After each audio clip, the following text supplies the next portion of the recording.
So do we think that there's any sort of name synergy involved here? Do you think when these guys go out to eat, they get confused for each other or anything like that? Okay, let's. The high price of playing Soki and Saki on the same team. Saki.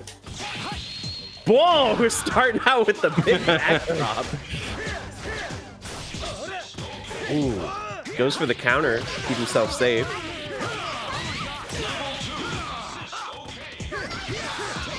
That roll assist is absolutely ridiculous in neutral. Puts out this big hitbox. Good. See, look, you just got to deal with it. It's a huge hitbox. Oh, nice unblockable. Frank getting off to a hot start here. Should start seeing zombie behind. Ah, he misses it. There it is again. The puddle. Ooh. I love these shopping carts from Frank. Oh, the puddle saves him again. Oh, pushes him back into the zombie. Doesn't quite get the combo, though. Oh, no way. What a confirm. Forces the burst.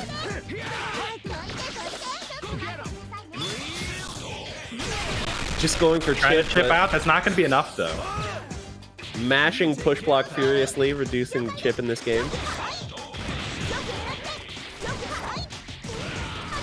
And we've seen Saki put in a lot of good work in these tournaments before, but one issue is when you're behind on the life lead, sometimes it can be hard to make it up.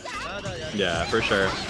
Saki, I think, definitely coming around to be one of the stronger anchors we see here in these tournaments, though. Just like a really good ability to control the neutral once she's out on her own. Yeah, and I think one underrated aspect of Saki is that we can see that, you know, James has all this meter. He has more meter than he knows what to do with. But it's not really super useful because you can't break combos from Saki, but there! I can't believe that reach! Speaking of good uses of meter, nice anti-air super from James. Oh, he gets the follow-up. Oh, did not get the second hit out, though. So now Penguin probably going to look for something to do with this red life. What the nice VAR. Saki's going to get all that health back. Zombie coming in from behind. He does block it. Ooh, beating on the assist a little bit. Oh, there's the stagger. Oh, no, the combo doesn't work on all characters. It depends on your weight. But this corner pressure is really looking okay. Raw tag gets him out. Okay, just getting the bullet, but it's not a clean setup. Yeah, that's a punish. Oh, not a safe DHC at all. Oh, and he wastes the unblockable bullet, too. Coming down to the wire here, though. Very close on health. He manages to get Frank West out. Charges the bullet. Does he have the timing? Yeah, he's got it. Directly into the super, and that's it. Penguin goes up 1-0.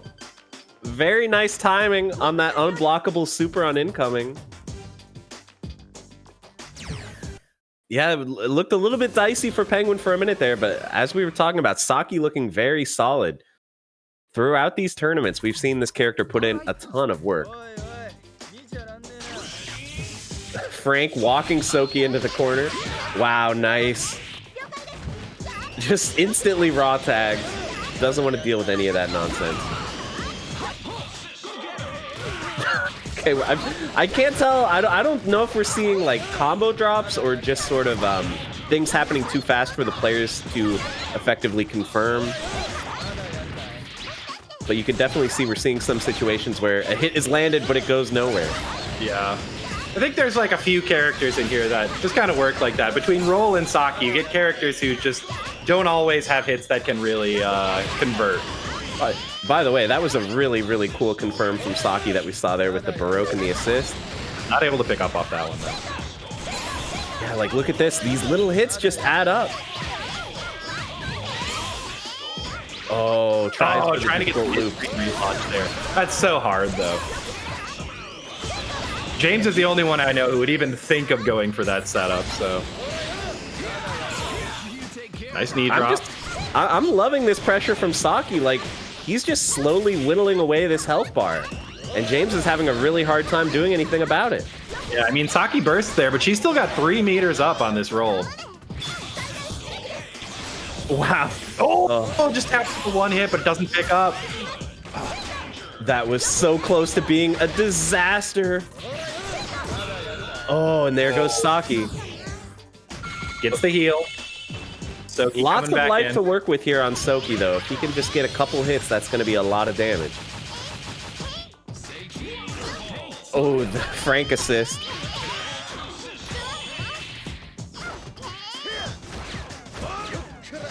Yeah, with these big, slow normals, hard to open the opponent up, but the space control from Soki is very real.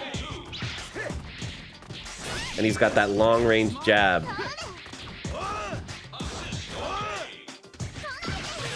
Another factor we might have to wonder about here is if the fact that this is Soki versus Roll. I know she can be a difficult character for Soki to combo sometimes. Block on the overhead. Wow, and a punish. Look at that. He was ready for it with the confirm. Is this going to be a dead Soki? It's got to be. Look at that. Very heads-up play there from James. Oh, yeah, super nice. He got the exact punish he needed when he blocked that overhead. Nicely done. I'm getting out of here. Looking good. So that's 1-1 now. Close set to start it off. Yeah, you know, we like to go down to the last round in this tournament. I feel like it's a tradition. Yeah, for sure. All right. Let's see if Penguin can make anything happen here with Soki. It seems like Saki is putting in tons of work, but Soki is having a little bit of trouble because James' defense is very strong here. But nice. Forces a burst. Ooh, this is gonna hurt. Or not. That's fine. Throws him out of the slide. And there's that roll puddle. Ooh, and the fake cross up too. Ooh, broke unblockable. Oh, Frank is so low. There it is. Wow, Soki going in. And Roll also nearly at half health, just taking hits. No burst available. Yeah, they reduce a little bit of a combo drop and a little bit of a whiff over Roll's head, but this is going to be a really tough comeback for James.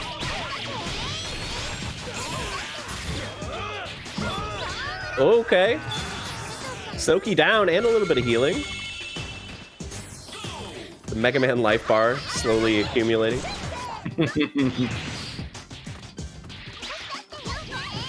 Ooh. This is a big first hit.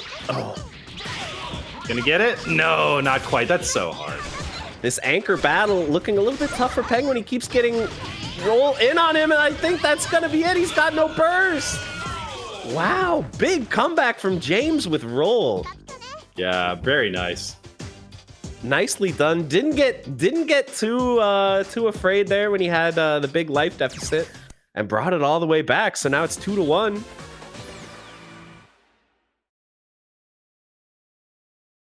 Straight into rematch here from Penguin. It definitely actually was the inverse last round. It seemed like Soki did a lot and Saki kind of struggled a little bit. Zombie coming in from the back. Nice avoidance from Penguin. Uh-oh. Gets opened up in the corner, though. Oh, yeah, we're seeing big combos. You gotta burst that. Get that zombie out of here. Oh, the shopping cart.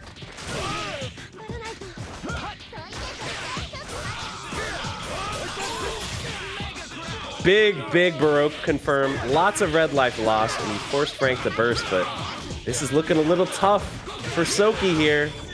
There he goes. Now Saki's got a big comeback to make, but it's definitely possible if you don't get hit by the puddle. Getting hit by the puddle, not what you like to see. Here comes the level 1. Or, sorry, this is a level 3. Got a level 3 from Frank. Big damage and the combo afterwards. Oh, gonna get it. Oh, not quite the combo. He needs to link that golf club afterwards to make that whole thing connect. Oh, nice. Well played there by James. It definitely seemed like he figured out how to deal with Saki. He just pressured hard, never let Penguin breathe and get that space that he needed to set up the projectiles. Well played by James, taking the first round of winners here. Yeah, very nice. Cool to see Penguin coming out, putting in some work against one of our better players there. But James, as always, looking strong starting this match, starting this tournament off. And of course, we will see Penguin return in the losers bracket. But for now, we're continuing along the winners bracket here. Bookoo versus Syrorin is going to be the next match. Yeah, and Bookoo and Syrorin, two more people who definitely, frequent our tournaments. Bookoo, a former Blade Ipatsuman player who then switched to the little more orthodox Blade Ryu. And then Syrorin plays Yatterman 2 and Saki. Yeah, I miss seeing Ipatsuman. I don't think anyone is playing Ipatsuman anymore, if I'm correct. At least any of the players that I know. I got to start entering these tournaments. Bring out the day one Ipatsuman. Yeah, for sure. People are going to find out. There is, we do have Bling Boing, who plays Ipatsuman, but that's about it. And he normally can't make it out to these tournaments specifically. He makes it out to a lot of the lobby nights and stuff, but not always able to make it to the actual tournament. I need to get this code copied. By the way, let me put in a plug here. If you guys are interested in getting into TVC, the TVC Discord is the best way to do it. You'll find instructions on how to set up Dolphin Net Play, how to enter the tournaments, get into lobbies, and all kinds of stuff like that. It's a really fun game, so I highly recommend checking it out. Yeah, it's a fun game, and we've also got a good community of nice people who are willing to help out. I think that's one of the best things about our community. It's pretty chill, and we're definitely always down to help out people who are newer or learning the game, have any questions. It's just a lot of people who just enjoy the game, Yeah, for sure. So looks like we're getting ready for this match here. So what are the teams that we can expect to see here from our two players? You already mentioned from Syrorin, he's playing Blade. And Saki, generally. And then Bookoo plays Blade Ryu these days mostly. I would love to see the Blade Ipatsuman come back. We used to have a lot of fun with that on stream when he would play that, because it was just a little less neutral control than the Ryu assist, but as soon as he touches you just explode. Yeah. Although Blade Ryu, it's kind of like it's a common team, at least from back in the day. It's like a standard team, but it's also just a really cool team to watch work. Sometimes I feel like characters with sort of less movement options, Blade and Ryu, they're a little slower, a little clunkier, especially Blade with his air dash. But sometimes the characters with less movement options can be more exciting, because we get to see how the players can work outside the box and try to make offense happen. And a big part of that is going to be that Ryu fireball assist. We'll see if that can be the secret that Bookoo's going to need to take on Yatterman Saki here. We have, of course, seen Yatterman 2 be an absolute menace in this tournament. Very safe character. That robot that we're seeing right now swats people out of the sky. It has a mind of its own, and it doesn't care where you are, it's going to find you. But it can also break your own combos, as we just saw there. Here's a confirm off of the burst. Nice. Big damage here. All of this off a burst. We're seeing the power of Tekkaman Blade. So much damage, and still going. He's not going to go for the super. I don't think it would have killed. But that was like 80% off of a burst. Although Yatterman 2, one of the lowest health characters in the game, worth noting. Thrown out spears, but here comes the robot. Whoa, but gets hit with the spear. Oh, robot swatting Tekka Blade out of the sky, but he should be leaving anytime now. He's done his work, now he's gone. Speaking of gone, Yatterman 2 tagging out. Here comes Saki to try to burn some time and get that red life back on her partner here. Wow, just a punish on block for the 2H there. This could be a huge confirm though. That Tekka Blade damage probably going right into the level 3. So Saki's gonna get taken out here, and Yatterman 2 is gonna lose that red life. Tough look here for Syrorin, and now he's gonna have to guess. Oh, gets hit cross up. So even though that rapid slash, as we call it, similar to Virgil, nice, takes him out with Tekka Blade. Even though that move is a little bit slow and predictable, because of the Ryu fireball, it can be very, very ambiguous what side it's going to hit on. Is the fireball going to hit before he crosses up or after? Yeah, that's the mix-up. We don't have the cross-up protection like you do in a lot of more modern games. Right. I wouldn't know anything about that, but all I know is right now, Tekka Blade is putting in this work. How is Syrorin going to adjust? This character seeming very tough for him to deal with right now. He gets a good start again. Yeah, this is going to hurt a lot on low health Yachter too. And at this point, like, bursting doesn't seem like it has much of a point. Except right there, you have to burst to keep Yachter 2 alive, and now he's going to have to look for a raw tag. And don't get chipped by that lance either. Oh my gosh, you can't take any more of those. Just going for chip with level 1. There's the raw tag. Gets away with it. Yeah, he gets away with it. I'm surprised Bookoo isn't a little more ready for that. You definitely have to know the raw tag is coming there. Oh, nice. Crossed up. And once again, we're just going to see a huge amount of damage here. Every hit does. Ooh. Unfortunate drop. I guess I jinxed it there on that one. And he punishes the grenade too. Oh, and blocks the burst. So nice. Bookoo just stays in the front. Oh, doesn't get the combo. Gonna hit with the raw crash injury. The uncombo level 1 pays off. Bookoo puts it 2-0. Syrorin's gonna have to come up with something here to stop this momentum from Tekka Blade. Definitely looking tough. The control with the lances, with the Ryu fireball assist. It definitely looks tough out there. Yeah, so it does. We'll see if Syrorin's able to adjust. I think if Syrorin can just, you know, run away better. I know that it's easier said than done, but I think one of the issues is he's having to burn meter on this super just to stay alive in neutral, and then he never has meter for burst. And if you can't burst Tekka Blade, you're going to eat like 70%. Yeah, you absolutely are. That's one of the things about TBC. There's definitely no comeback factor here. If you start getting down on meter, you are gonna have a hard time. Yeah, if anything, it's more of a snowball factor. You got the snowball factor engaged for sure. Ooh, okay. Well, it looked like maybe he could have gone for a base burst there, but he pokes him out. Nice work, and now he can set up a robot. Looking like maybe a change in momentum could be happening in this match. Opens him up low. Baits the raw tag. Very nice, very nice. So now we're seeing Syrorin finally with the meter advantage. Now it's Bookoo on the back foot with no meter to burst. Yeah, and Yatter too. I mean, people might know it. She uses a little less meter than a lot of characters because she can spend 1 meter on the robot. Oh, as I say that, she though. Right, the burst would have been nice there. Yeah. But yeah, the robot had just expired, but nothing to save her from that. Big damage here on this Baroque, taking into the corner just a raw Tatsu. Uh-oh. I feel like we see a little bit of panic here from Syrorin in that corner. It's a tough situation. Oh my gosh. Oh, the ground throw. Brutal finish there from Bookoo.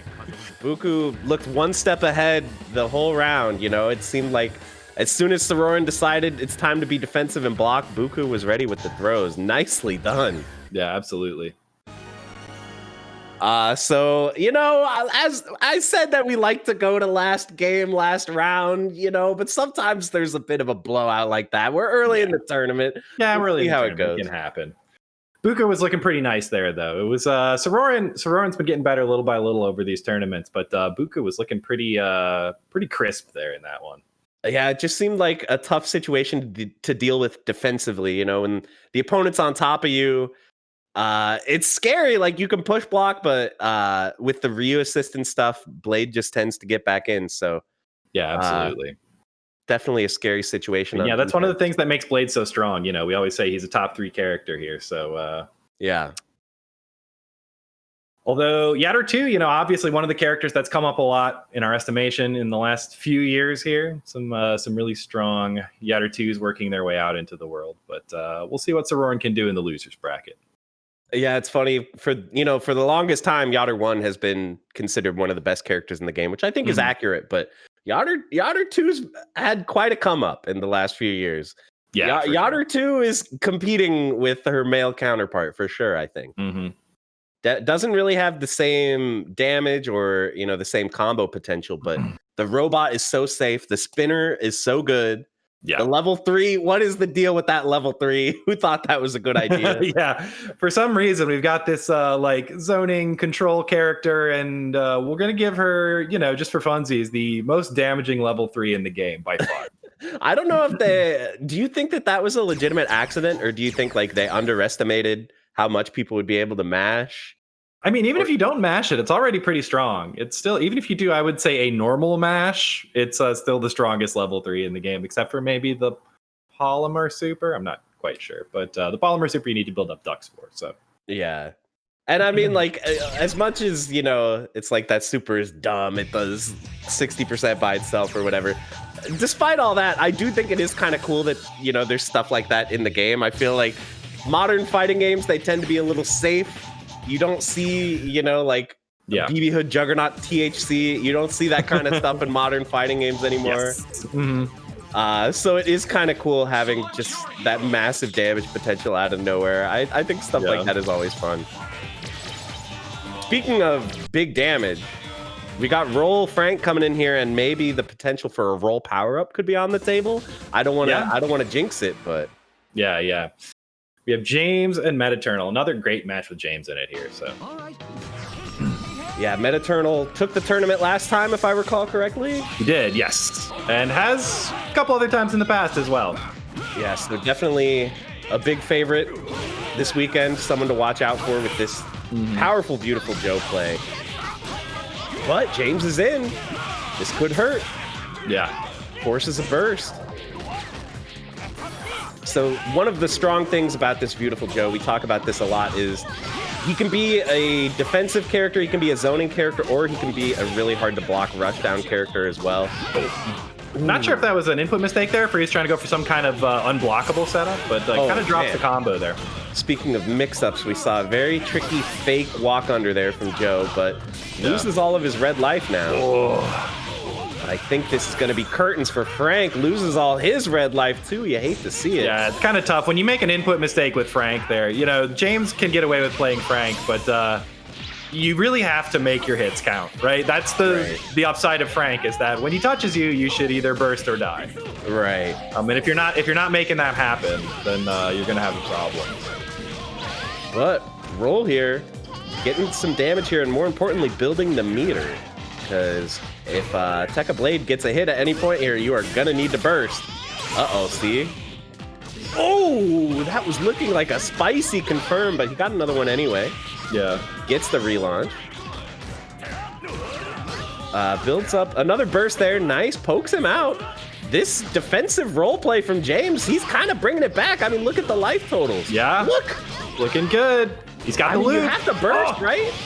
Yeah, there it is. Takes the easy way out into the heal. And he used the level 1 sweep on the ground there, so he'd have more time to get the heal and still have advantage here. Really smart play. Yeah, I love that. Now we got a big life lead for Jaaames and Metaternal. He's got 5 meters, but in level 3. Couldn't burst. Roll's gonna have to try and pick a time to burst here. Is she gonna be able to? I'm worried she's just gonna get hit by the cannon. Yeah, the 6 machine is gonna do a lot here. Boom, and she is out. Oh my god. Wow, the explosive damage. Yeah, I'm not sure if there's a moment when you're in between the level 3 and before he starts up the level 1 that you could burst at the top there and regain control, but once he starts the cannon up, you're done for. Yeah. Well, Jaaames was looking good, but then that one hit from Joe brought it all back. Let's see if there's an adjustment to be made here. Like you were saying, I think the trick is he's just got to make these hits really count with Frank. Yeah, nice. Oh, here's a start. Oh, nice links. Okay, yeah, forces the burst. So he's looking for a way to deal with these flaming, homing boomerangs. Gets caught with his own zombie. Oh, you hate to see it. And look at this Baroque damage. Raw tags into his own zombie. Fortunately, Frank has a lot of red life that if Roll plays well, he could recover here. Roll going to the fly swatter, trying to control the skies against Joe here. Charging up the the broom here. Ooh, forces a burst. Into level 1. I don't think this is going to carry to the corner, though. He's not going to... Okay. Calling in Frank. Oh, not quite enough, though. Oh, manages to get the raw tag into Tekka Blade. So now we have a full health Tekka Blade up against a bleeding Frank. But yeah, I think the one big advantage here that Jaaames has is that roll assist. That's going to be the one thing that gives him a chance to win this neutral and get this big hit. Look at the red life. And he actually managed to punish the burst, but didn't quite pick up the full combo. That was still a massive life swing, and now Metaternal, doesn't want to raw tag because he's got red life on Joe. Ends up losing it anyway when Blade dies. Unblockable. Unblockable off the charge. No way. Gold's almost got it. Nice confirm. Nice. The quick wall bounce swing off of the burst, and then finishes Joe off with the Baroque combo. Yeah, Jaaames looking strong that round. Metaternal's going to need to figure out what went wrong there. Yeah. Seemed like Joe, we're seeing a lot this sort of push and pull of the meter advantage. Metaternal just could not hold on to enough meters to make anything happen. He took too many hits, forced to use it all on bursts. Definitely the super meter, the most important resource in this game because it gives you access to supers, bursts, guard cancels, VARs, all kinds of stuff. But that secondary resource of the red life also very important as well. And we can see both players with a decent chunk of it here if they end up going for a Baroque. Yeah. Okay, blocks out the pressure from Vijo there. Oh, gets hit though. Yeah, choosing not to use the level 3, I guess because Frank doesn't have burst, so you may as well just get all the damage you can before burst is available. Absolutely, and it's crazy how much that Mach speed mash does. It really adds up to a lot. Oh my gosh, and here's the... No, he was too slow. Waste the 3 meters, so this is a chance now for Jaaames. Both players having a very epic stare down at mid-screen. Ooh, gets on the other side.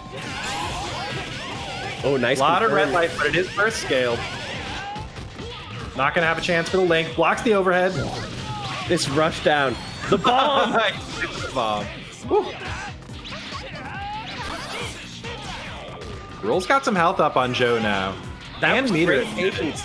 Low-key, Jaaames not taking the bait on a reverse boomerang. Yeah, it's so hard. Good discipline there from Jaaames. Yeah, very common tactics from Joe. Tries to bait you into pressing a button. Ooh. Very good confirms here from Metaternal.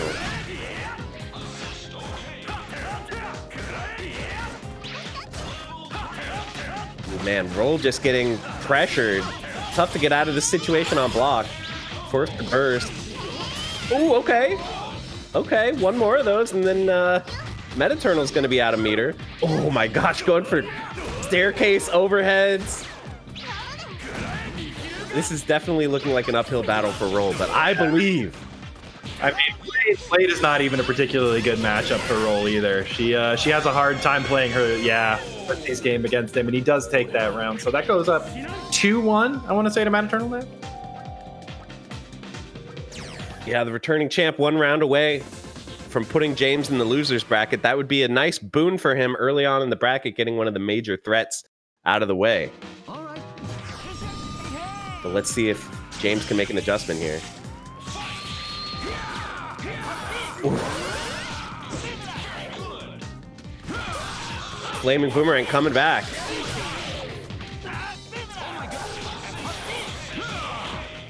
Okay, there is a zombie in play here. There it went immediately after I say that. Ooh. Is this gonna hit? Oh, he Baroques the block. Block it. That was sick. Nice throw. That's something that'll get you around the boomerang. Oh, he tried to go for the unblockable. Didn't quite have the timing right. Once again, we're just seeing Mach speed. So much damage. Ooh. This neutral with Frank is so hard to play. When you've got one of the most mobile characters in the game with Joe, it's like, how are we gonna play around the screen with Frank? He's so clunky. Oh, nice Ooh. Again with the combo off of the burst, and because it's this mock speed, it's doing a lot of damage anyways, even though it's scaled by Mega Crash. Yeah, that was a big chunk, but now we're coming up on 5 meters here for James, which I think could spell the difference. Joe. I like that he brought in Roll to deal with Joe. It seemed like that was a much easier matchup for him than with Frank, and now he has Frank with a big chunk of life if he needs him to deal with Tekka Blade. Oh, gets the hit though. Easy loops in the corner for James. Okay, forces the burn. And that is just money for James now, because Metaternal now with no meters and him with so many. Both supers whiffing. Unfortunately, now James only has 1. He spent 4 whole meters going for that level 3. Oh, big drop. I'm starting to get nervous. Yeah, this is getting super close at the end here. Okay, big hit. Into the Mega Buster. Nice confirm. We're at 2-2, guys. Did we call it or what? 5th game. Very nice. Yeah, James on a roll. He's putting up a really nice performance against our returning champion.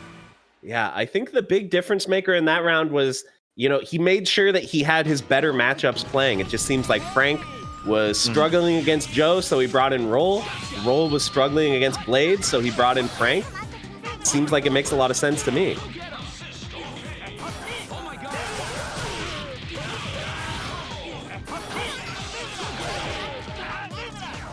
Okay, yeah, the boomerangs. Zoning game, yeah. He's keeping those zombies in check as well with the reverse boomerangs. Yeah. It is a nice option. I mean, Vjo just has such great neutral. It's like such a great ability to control the screen and sort of position himself wherever he wants. And I think it takes a lot of practice and knowledge to get used to all these different angles that he can cover, but once you do, options are seemingly endless. But here's a big confirm in the corner. Oh my gosh, wow! He needed something that couldn't be bursted, and he found it with the command throw. All right, into the super. Go to burst. No! He jumped it weird. Forces the burst out of T-Blade, but Vjo is alive. Yeah, it's so serendipitous for Metaternal here that he didn't lose Joe there. Oh my gosh. A lot of the beam supers, like the real Mega Buster, same thing for Shinku Hadoken. Small characters can get on the top of them and not take all the hits. Yeah, we're seeing a lot of small character privilege between Joe and Roll.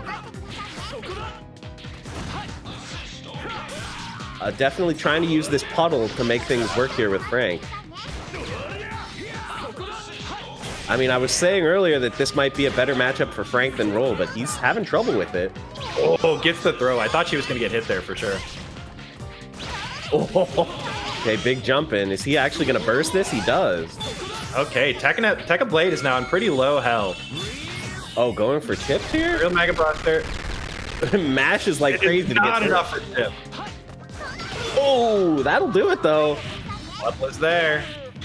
Could our returning champ be getting sent to losers? He hitbox on him with the club zombie, and that's it. Metaternal gets sent to losers by James in the 2nd round. His first match of the tournament, and he loses. What an upset. But that just shows the strength of these players. Just because you're a multi-champ #1 on the leaderboards doesn't mean that you can't get taken out in the first round. Nicely played. That was a fantastic match. Yeah, that was great. A couple of great matches to start off today. And thank you, everybody, for coming and hanging out here. Again, thank you for supporting Versus Corona, TV Corona. We are in our 10th installment, and we have Matcherino's support. So if anybody wants to do that, we've got not only codes that are available, you can check out people's Twitters, wherever. I'm sure you can find them. But also there's some sponsor quests, and as always, the Dr. Science Labs Your Team incentive for TVC. So if anybody's interested in that, I'm telling you guys that is one of the best deals available. You guys are getting away with murder if you convince this guy to lab your team for you on stream. I swear. It's like when people were buying PS5 accessories on Target, and there was like a bug that let them buy them for $1 each. Yeah, that's the kind of highway robbery that you're getting away with. Do we have a lobby code for the next match? I'm seeing some craziness right now in this lobby. I'm seeing MatchStick is joining and leaving about 100 times a second here. You probably have the old one still open, is my guess. Oh, well then I have no response.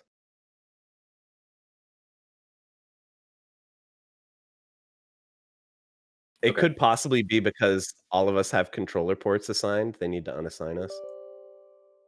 Usually you can still join more people, but yeah, I would just say restart Dolphin.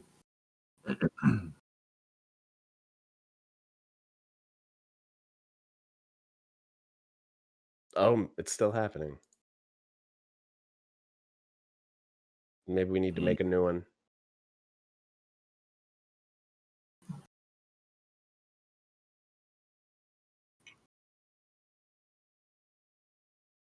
All right, we're making a new one. You know, where it's the third pancake sometimes ends up sometimes a little misshapen too. You just got to move the goalposts. You're going smooth for a while there, but listen, I don't fear the man that runs 100 tournaments one time. You know what I'm saying? I fear the man who runs one tournament 100 times. And we're up to 10. We got 90 more to go. Yeah, we got 90 more to go. We're getting there. We will be there soon. All right, we have a new lobby code.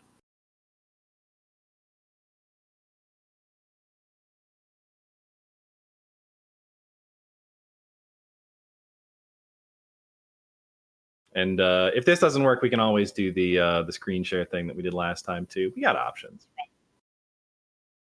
Still happening. Yeah, it says you joined and left.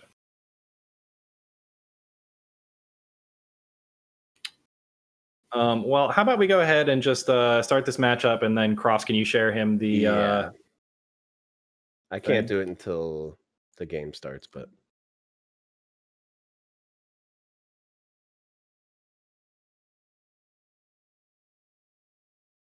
All right.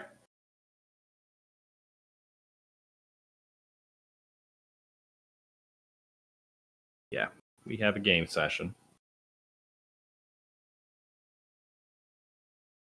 And again, thanks everybody for spending your Sunday with us. I really appreciate it. I hope that you all enjoy the versus game action out here today, especially this TVC stream.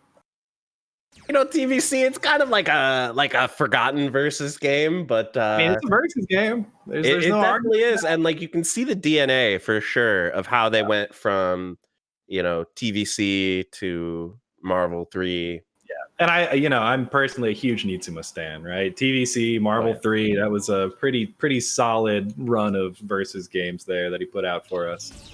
Yeah, and I think that like if we look back at this era of Capcom, like the late 2000s, early 2010s Capcom, like the games were never perfect. There's always one or two things where you're like, really? Like level 3 X Factor and stuff like that. But regardless of any kind of balance issues or whatever, they're just viscerally fun. I just feel like TVC and Marvel 3 and Marvel Infinite as well, like you just pick up the controller and it feels really good, which I think is always something that is what you're looking for in a fighting game. If the core fundamentals of the game are not fun, the game's not going to be fun, but this game is a blast. Yeah, I'm very big on like game feel, like how the hits feel and how the movement feels, and these games definitely knocked it out of the park. The roster as well. Like TVC and Marvel 3's rosters are so good. They went for some left field picks. We have Mothman on player 1, and then it'll be Pops on player 2. So ironically, we're seeing Pops running Duranjo, who used to be Mothman's main. Yeah, that is also Pops' main, though. This is not some kind of a call out. No, of course. But now Mothman is running his classic Yodder 2 Chun team. Very, very solid. Yeah, very solid, very oppressive team. Pretty unique, and he's the one who kind of pioneered this team as well over the course of like a couple tournament series. And we were talking earlier about sort of the meta shifts that have happened in this game with Yodder 2 working her way up the tier list, but also Chun-Li assist. All of a sudden is like one of the best assists in the game. This thing is absurd. See, look at this. Confirm. It kind of just does everything. Yeah, it's like, especially there are certain characters in this game who really like having something to cover their head. Chun-Li does that. It has multiple hits, so tons of hits done, tons of blocks done, just like great for setting up combos. And it lets the other two do exactly this, which is put you in the corner, call robot, do some combos, and just oppress you. Yeah, looking tough. And it was one of those situations where it's like, if you're so far behind, bursting might not help. Better to maybe save it and try to make something happen with Ryu here, but it's looking tough already. Here comes Mr. Robot. Ooh, big DP.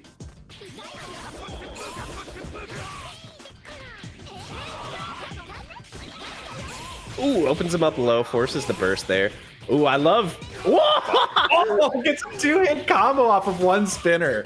This is how ridiculous Yonder 2 is. I was about to say, I love the tactic of throwing the fireball, Baroque canceling it, chasing it. But it just got reflected in his face, and now he's dead. Yeah, that's about what you expect from this team. You know, once you get through Yadder 2, it's like the team is definitely made to be played in this configuration with Yadder 2 with the Chun-Li assist. So if you can get through Yadder 2, then it gets a little bit easier. But man, it is an uphill battle getting through that. Yeah, and it's so crazy because even though Yadder 2 has very low health, it just feels like you have to hit her so many more times than other characters because of that robot.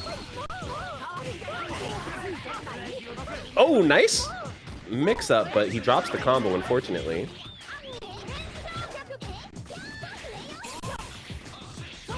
Yeah, that spinner, so active, massive hitbox. Look at that. Hitting with late... Look at that spinner, man. That move is ridiculous. Oh, stays on the front this time. Getting a big Baroque combo here is Mothman. Yep, carry to the corner. This is what you see. Yeah, we've seen this movie before. OTG into the super. Oh, opens him up overhead. It's just so hard. You can't really get out of the corner. You just have to kind of eat these mix-ups. Not enough to kill Duranjo. And Duranjo has a ton of red life at this point. I'm interested. Oh, no, never mind. Nice block on the low, but then immediately getting opened up after the Baroque. I do like that he played a little patient there to avoid the spinner because that move is so active, but here comes Mr. Robot.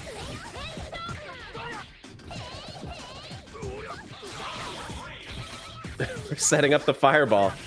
Okay, you're in. You're in. Now's your chance. Go ham on him. Yeah, nice. Forces a burst. Signs of life here from Pops, rushing down in the corner, but oh my gosh, that spinner is ridiculous. That thing is like it's like a safe DP that you can confirm off of that's active for like 100 frames. What a move. I'm not salty though, but here comes the robot. Not even a little bit salty. Nope. Oh, this is starting to look tough for Ryu. He's down to a pixel. There's that spinner again. Bouncing the gold star, and there's the overhead. Oh, and there's the overhead again. It's so hard. You know, we actually tried that when Mothman came onto my stream to do Why Should I Play Yadder 2? He came in. He was like, yeah, you know, the high-low is pretty good, but you know, you can kind of chicken guard it or something. And we tried it, and you can't. You just have to take that mix-up. You either have to push block him out in advance, or you just have to eat that mix-up. So when she really gets you locked down in the corner there, it's rough. Yeah, do you know, is there any sort of like fuzzy guard option that you can option select guarding the high-low there? Has anyone worked on anything like that? They're so close together. Like you really just have to sort of be proactive about it. Push block out before it gets to you. And then try and get into the air. Yeah, definitely a strong option for a character to have just out of neutral, nice basically. Oh, try to set up the grab reset. Yeah, we're seeing big chunks gone on Yadder 2 here. That's kind of the name of the game, is just stop her before she can get her game plan rolling. But that was a nice VAR. That's going to let him recover a ton of health.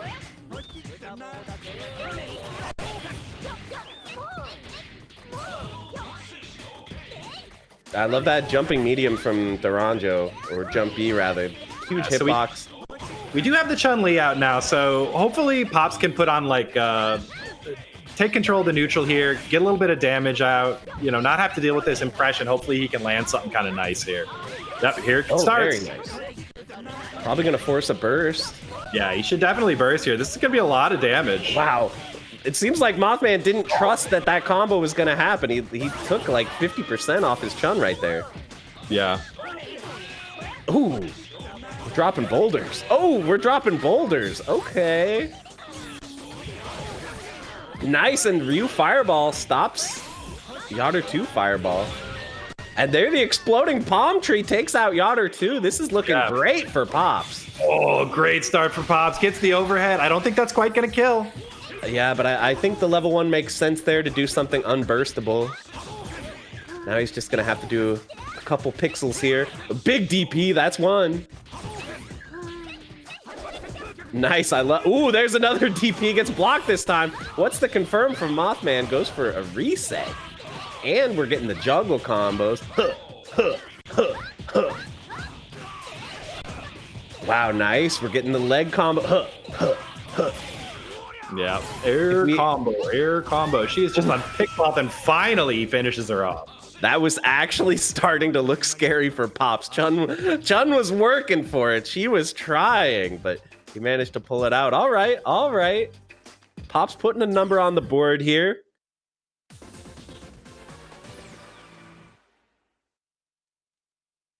Yeah, Pops manages to call it out. Like, if he can force, we talked about it, right? If he can force the Yatter 2 out, get the Chun, then you still have to make something happen at that point, right? It's not like you're home free, but you can make something happen at that point.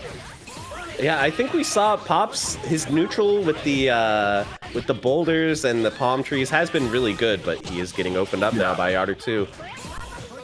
Bursts and tags out with the palm tree, keeping that raw tag safe, but there he gets hit again. No burst this time. Ooh, drops the combo.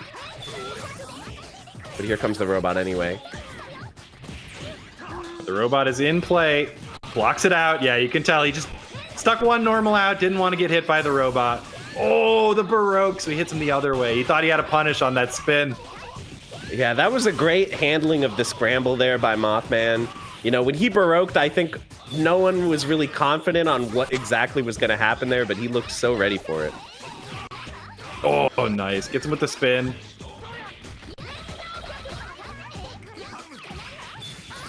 Oh, nice. Great into the robot. Good block on the low. Duranjo out to hopefully recover some health on Ryu, but now Duranjo's just in that same situation Ryu was in a second ago. Yeah, he's going to need to figure out some way to get out of this corner.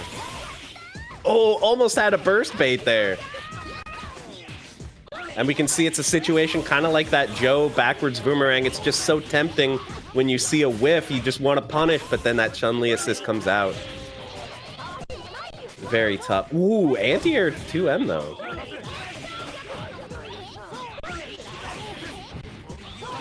Okay, okay. Tries to bait a burst, but it doesn't come. But these boulders though, these boulders. Yeah, they're adding up. Unfortunately doesn't end up blocking that raw tag, but the boulders needs to again land something big on Chun here. Last time he got away with a little bit because Mothman didn't burst the big combo that he landed, but we'll see if he can hit something like that again. Okay, he starts it off. Burst right away. Mothman says, I know that this combo might actually happen this time, so he's forced the burst, and now there's another burst available, and they're both bursts gone. Big chunk of red. All of a sudden, Mothman may be in danger here. Uh-oh. But there goes Duranjo. Ryu's gonna have to get a hit ASAP, but he's got 5 meters. Oh, gets the hit with the ball. Oh, Jin! Oh, Jin! There goes Yotter. It's a huge read. Now here comes Chun. What's the mix? No mix at all. Just throw a fireball. Yeah. And there he throws a fireball. He might have been considering fireball Baroque, but didn't quite do it. Oh, and what a confirm here from Mothman. Oh man, whoever gets the next hit could do it, and there it is! Oh, very nice. Pops makes it 2-2. I'm in awe of what I'm seeing right now. I did not expect Mothman to get put on the back foot like this. This is great. Got another one. Mothman and Metaternal, right? Our two perennial challengers, both being put in backs to the wall. First round, Metaternal already thrown into losers. Now there's a chance for Pops to put Mothman into losers early. Don't get too comfortable, guys. Don't sit on your laurels. If you're one of the best, people are coming for you. Well, let's see if he can finish the job. I just feel like this neutral with Duranjo has been working very well. He manages to chicken block the overhead, but he gets opened up afterward anyway, unfortunately.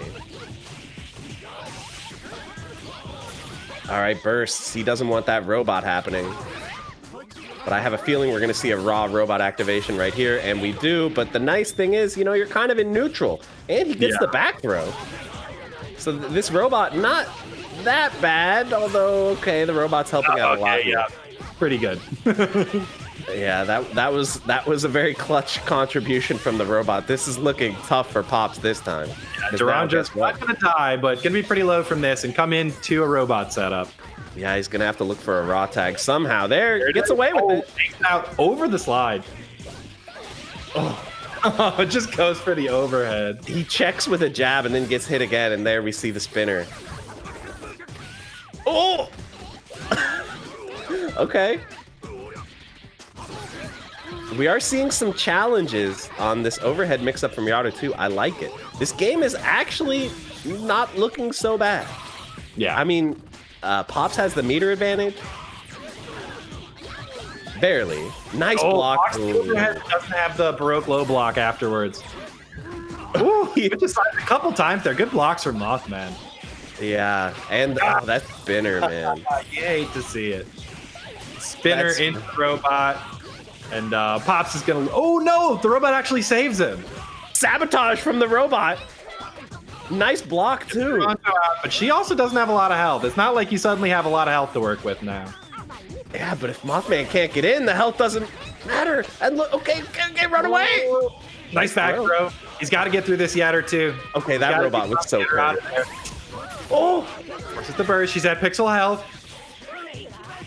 Oh, wow, he does the short shoulder there, expecting Mothman to come in. Chip her out. Oh, God. No. Tried to go for the grab. Why didn't he just go for it? Yara 2 has been on a pixel for so long. Okay, there she goes. This could be possible. Oh no. On the other side. A little bit of a flub on the incoming, but this is going to be a lot. You can go for a full Ryu combo. Yep. Ooh. Get it down there. Just off the ground. Bit of a fakie there. The first versus the first. Now, all he has to do is land one more combo, and this Chun is dead. No, she lands it first. Now Ryu's at pixel health. Yeah, now you got to watch out for the lightning legs. One bit of chip from those, yeah. Yep, there it is. And Mothman finishes it out in a close set over Pops. Yeah, that looked really scary there for Mothman for a second, but you know, I think in that last game we did see a lot of that Chun-Li solid play that Mothman has been known for. Even though Yara 2 seems like she carries the team, when she dies, Mothman's Chun brings it back more often than not. Yeah, for sure. It's not like it's just smooth sailing after that, but you get rid of the oppression factor. You actually get to play some neutral. That's true. But Mothman's neutral is very, very good. Very he's still one play of the there. best character. But you know, it's not the end here. Like we said, Pops will be going to the losers bracket, so he still has another chance. Very good showing from him. Putting a lot of work in against another former champion here in the first round. Or I guess that was second round. Let's do Oz versus TrueGamer. Right? We're gonna have OmegaZero versus TrueGamer, who TrueGamer is back from actually got over COVID and is back for the tournament this week. So congratulations to him on that, and we're happy to see him back and in good health. Yeah, that's awesome to hear. Looks like you're having some problems this week. We'll just do the screen share. You're on 5.0 11.505, right? Huh. Yeah, I mean, I wouldn't. Yeah, not to talk too much about back office stuff, but like, yeah, I mean, if you weren't on that, it wouldn't even let you join the lobby in the first place. I don't know what this joining and getting kicked things. But I'm gonna tell them to go ahead and start it, and we'll just window share it again. I don't like it. Yeah. Yeah, hopefully the screen sharing solution is working out. Nope. I got it. I got it. He's in. I got it. How did that happen? The miracle of computers. Science can't explain that. You just got to do it a few times sometimes. Tide goes in, tide goes out. You can't explain that. The only it's like when you're writing code, like the only thing weirder than when your code doesn't work is when your code actually does work. It's like, sometimes things don't work, and then sometimes they work again. You know, it's a beautiful thing. All right, it's crazy how nature do that. But we are getting in there. Yeah, this is OmegaZero versus TrueGamer. OmegaZero took, I want to say, second last, right? He beat Mothman in losers finals to take second up against Metaternal last week, and he is our Mexican competitor and actually a Zero player, in spite of his name being OmegaZero. And he's playing against TrueGamer, who's from SoCal, so they should have a pretty crispy connection, actually. Yeah, I'm excited for this one. You know, TrueGamer is a very captivating player to watch, I think, to say the least. OmegaZero is in stream correcting me. I'm sorry. He was in winners finals. Did not go to losers finals last time. Ended up just losing in. Yeah, that's true. And let's see if he can make a repeat performance this time. This should be a banger of a match. It should be good. Yeah, I mean, both of these guys really aggressive players, very high execution players, and it should be fun. Yeah, something that has been coming up in my stream chat a lot lately is the idea of, people who are like heart players versus head players versus body players. And I feel like TrueGamer is for sure a heart player, right? There's absolutely no doubt about that in my mind. But I feel like, wait. We have a PTX. We're seeing PTX. We did see PTX beat Mothman last time. So we'll see how this goes for him. Yeah. I know that TrueGamer actually really likes playing Chun against Giants for that reason right there. The lightning legs do a lot of work. It just keeps them from moving, kind of. I love the repeated hit stops. The screen freeze when she's landing all those lightning legs. Yeah. It is very good. She's not the traditional character to do it because she doesn't have the armor breaks and stuff, although you can do, as soon as you see them flashing red from those lightning legs, you can go into level 3 if you have it. So she's got some stuff she can do against Giants, even though she's not a traditional Giants pick. Okay, now correct me if I'm wrong about the rule here, but if OmegaZero loses, he is not allowed to switch, correct? So if OmegaZero loses, he can switch. Okay. But if you're switching from a giant to a non-giant team, you have to let your opponent know beforehand, and they're allowed to switch as well. Got it. Yes. Okay. I swear I forget the rule every week, just like I forget where my install. Well, and we did, to be fair to you, we reached it at one point. So. Right. Oh, look at the damage she's getting off of that.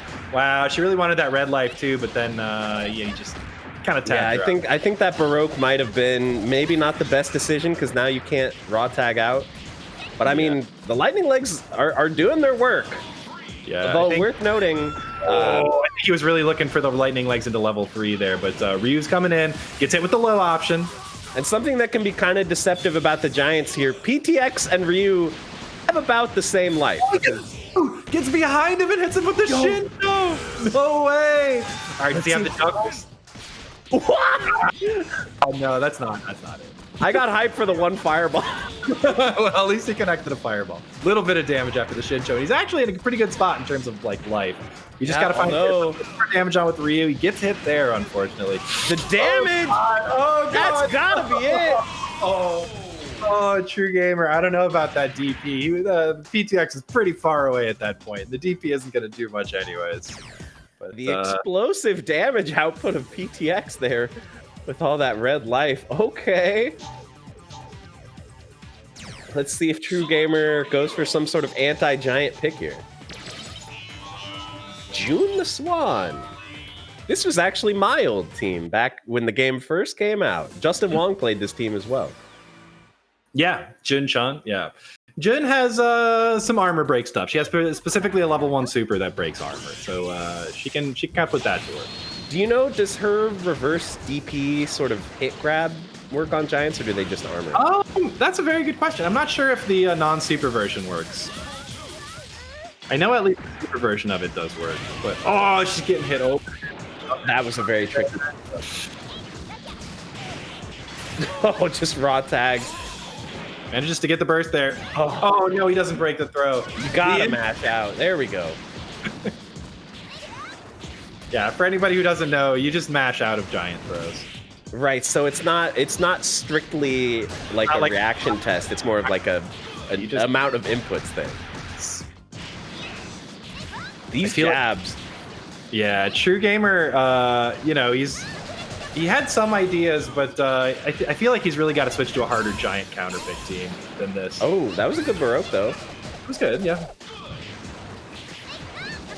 OmegaZero, like, really comfortable just kind of doing, like, little hits, not going for, like, the big PTX combo stuff, but just kind of doing this to prevent her from doing... Because that definitely counters the way that TrueGamer is trying to play this, which is, like, stop him from being able to get the big moves out. Oh, wow! After the Baroque? I don't know why he wasn't able to block there. Maybe he accidentally made an unnecessary input. Not there in time for the combo, though. All right, finally, June the Swan gets to actually breathe, and it does. We've found our answer. Yeah, it does look like that reverse DP does break through the armor. That's a lot of red life on this PTX. TrueGamer's gonna have to... No. I thought for sure he was gonna Baroque that. Oh, there it is again. First. Okay, and the Chun comes out and finishes it 1-1. I have to fix my face on that one. He did it with the Jun Chun. Yeah, it just felt like at the start of the round, he just couldn't get any room to breathe with June. But then, you know, after some time passed and he tagged her back in, it seemed like it was a very smart pick. It worked out really well for him. So let's see, we're having some deep contemplation here on the rematch screen. All right, back to character select. Select your heroes. Now, do you think that he knows that he's allowed to switch here? I mean, because I have to wonder if he would prefer to play Ryu. Chun-Li, yeah, he said it. Okay. But I mean, Oz said it in the chat, but I'm not sure if TrueGamer missed that or if he wanted to stick with it or what. But this is a team that he plays regardless, so I don't think this is like, you know, I had to play my Giants team. Right. That was a great block, by the way, on that overhead. It was really good. Jun, a character who has some problems, but one of the good things she does have is a lot of high-low mix-up options, and OmegaZero's gotten that one out there. Ooh. Not that time, though.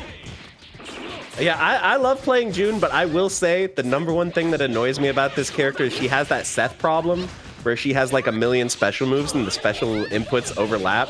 Yes. That happens to me constantly with that guy. Pick up. Oh. I think he was trying to go for some kind of mix-up there, didn't quite get it. Yeah, TrueGamer's having a lot of success in this neutral against Zero. It seems like OmegaZero hasn't really been able to get it started.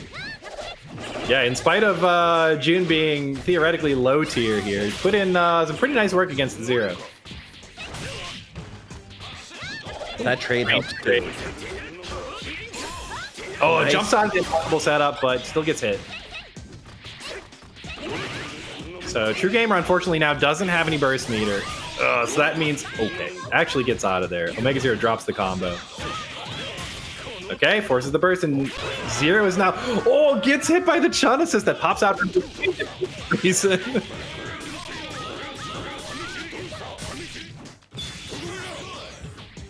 Okay, tried to go into the level 1 super there. I'm not sure why. Whoa! What a punish. Overhead from downtown. Oh, it's a shame he missed that confirm. That was going to be a lot. He stays in the front, gets the hit, forces the burst out of Joe. Yeah, Jun is coming for that number 2 spot on Gatchaman. Oh, doesn't get it though. Joe remains number 2. So here comes TrueGamer's Chun-Li, and I will say, OmegaZero, we were talking about Mothman, you know, and his comeback potential with Chun, but OmegaZero has shown us the same thing with Joe, and we're seeing it again right here. But instead, he went for the knockdown into the OTG. No, like some of this, it's one of this old game design things, right? He, for whatever reason, when he finishes that super, he reappears somewhere in the air and he's able to move right away again. Listen, he's a bird, okay? The air is where he operates. Yes. Did you know that condors can fly for days without flapping their wings? I learned that on National Geographic, but now we're watching a swan go to work here. Very aggressive birds, just so you know. It's now 2-1 OmegaZero, right? And he still does want to stick with the Jun the Swan, so that is worth noting. He didn't go back to the Ryu-chan. Guys, let me just tell you, if you see a swan in the wild, do not approach it. Leave it be. Or it might put some bombs on you and explode them. But Jun the Swan's about to explode here. Big damage, and she's not getting any meter from this dude due to the Baroque meter scaling. That drop, that was kind of a miracle drop, but he unfortunately gets hit again. Uh-oh.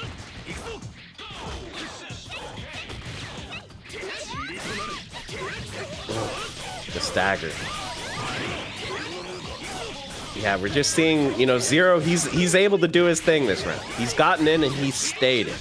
And that's what the character likes. Low that time. You can definitely fuzzy guard that setup, but he wasn't ready for it. And this Chun-Li is looking to be dead. Finishes it with the Dark Hordo. Dark Hordo! Yeah, stylish way to end it there for OmegaZero. What do we think about the decision from TrueGamer to keep running Jun the whole time? Do you think he would have had a better chance if he played Ryu? I mean, maybe. You don't want to second guess that stuff too much, though. He was clearly feeling the Jun the Swan there. He was putting in some really good work with it against the Zero in the match before, even though he ended up losing it. So I understand the impulse to stick with it, and I think it's a fine decision. You know. And sometimes you just get zeroed. Sometimes you definitely get zeroed. Yeah, let's do Hello and Supra. That'll be great. These two did commentary together at Frosty Faustings one year. Oh, that's cool. Yeah. Yeah, let's see how it works. I mean, if it worked one time, it has to work again, right? I mean, logic dictates that it will always work forever from now on, right? Oops, I think I'm in the wrong one. Now watch, it's not going to let me in, I bet. Jinx it. Somehow for being here this week. Thank you for spending your Sunday, as you have so kindly done in the past, watching Tatsunoko versus Capcom, or on our other streams, Ultimate Marvel versus Capcom 3 or Marvel versus Capcom Infinite. We have matcharinos for all of them. Do we have a matcharino command in the chat? We do. Yeah, hell yeah. So check that one out. And we really appreciate the support, and all the players do too. It's cool to have stuff like this going on during COVID, and I'm glad I can be a part of it. Yeah, you know, low key, I think that this is a pretty good time slot. I think, you know, I wake up on Sunday, I make myself a pot of coffee, maybe eat, you know, a bagel or something. Yeah, it's not the classic FGC time slot, right? I know that a lot of us out here are degenerates, you know, want to play your game starting at 10 p.m., finish up the tournament at 3 a.m. or whatever. But I'm not going to name names, but I saw an FGC tweet where someone said they accidentally stayed up until noon. How do you and then they slept until 8 p.m. How do you accidentally stay up until noon? Sleeping until noon, I get it, but staying up until noon, that's the craziest.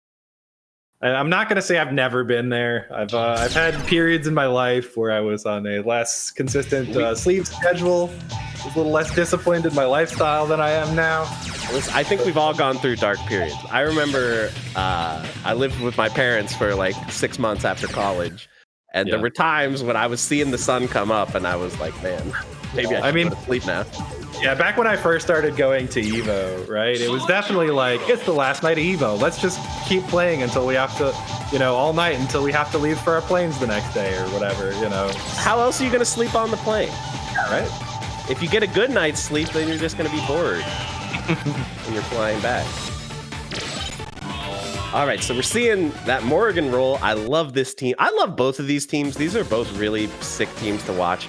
Lots of synergy between the characters. Yeah. And once again, we are seeing a roll anchor versus a Saki anchor. Could this be the new meta? This is starting to seem... anchor characters. I mean, this is... and these two have been playing for a long time against each other as well. And kind of, I think, maybe helped start the trend of these being popular anchors. Because both of them have put in tons of work, both at offline and online events for years. With these very teams.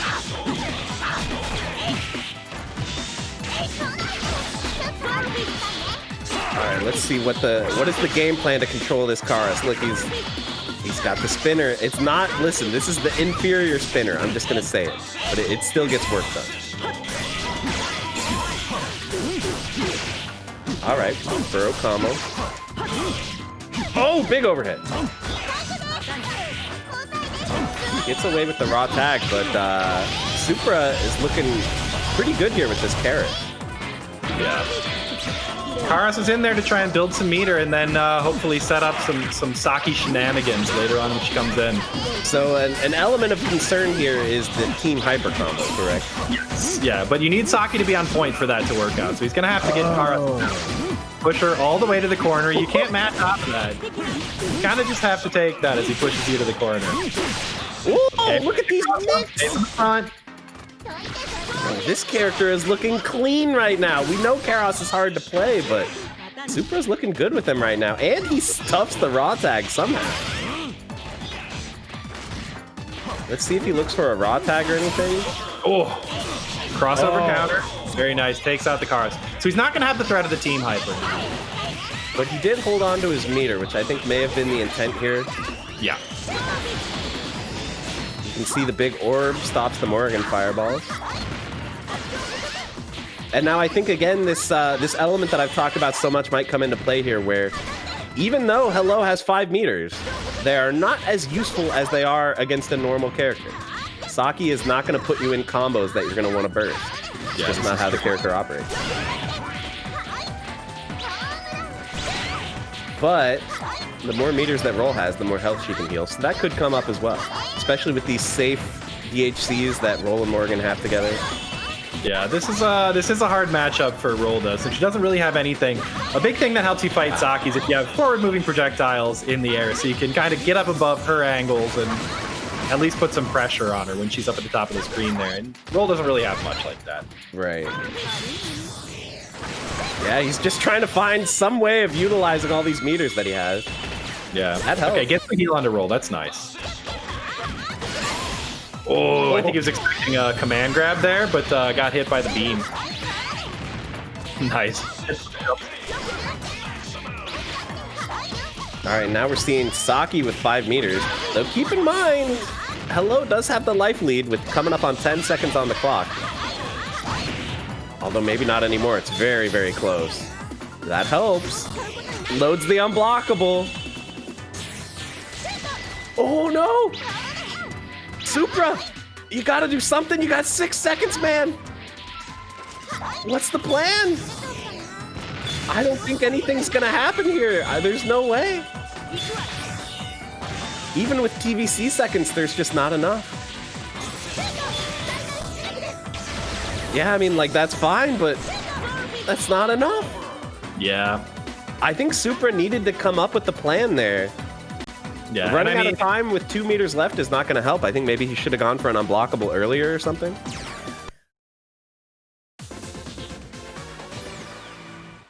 The other thing to note is that when Hello was using the healing, Supra took that as an opportunity to load the unblockable, but he did not get a pun it.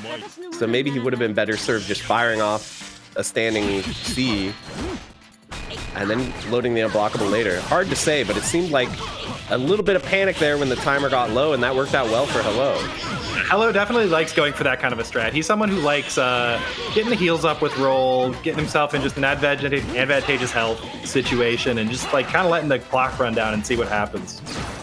Yeah, that was definitely Supra's game for most of that round, but let's see how he can recover here. Nice. These mix-ups are so sick. And he baits the raw tag. Nice. We're seeing all this work for, you know, 15%. Something like that. Oh my gosh. I don't know what he was looking for there. Maybe a crossover counter. Oh, blocks the level 3. Doesn't punish it though. Recovers really quick. Goes low on the mix-up.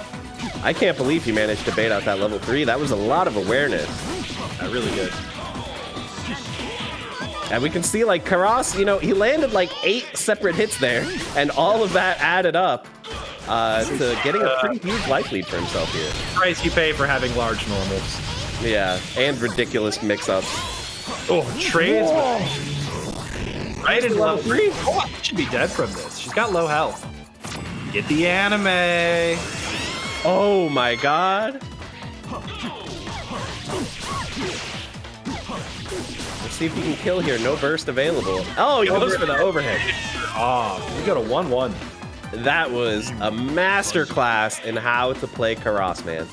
Yeah, Just I mean, a very so hard. Everything Yeah. he does, so hard. And someone like Supra who can really put in work with him is super impressive. Yeah, he's just very unconventional. The game plan is just different. You don't just try to land a hit and then do your biggest B and B. You land a hit and then, you know, maybe you go for a reset, go for a cross up, go for the untechable or the forced roll. That is. That might be what we end up seeing right here. Gets the wall bounce. That's a tough link. Oh. Oh, it's a spin on accident, but does get the punish on the raw tag right away. Unfortunate drop though. Ooh. Oh, there's the unblockable. Baroque to follow it up. That is a move that is actually intended to be unblockable, unlike the normal Baroque unblockables that we see.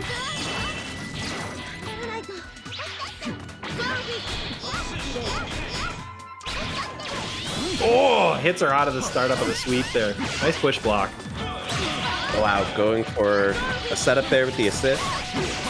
And he is punishing Morgan decently here. Hits roll too at the end of that. His normals just go so far if you keep him going. That was a great crossover counter.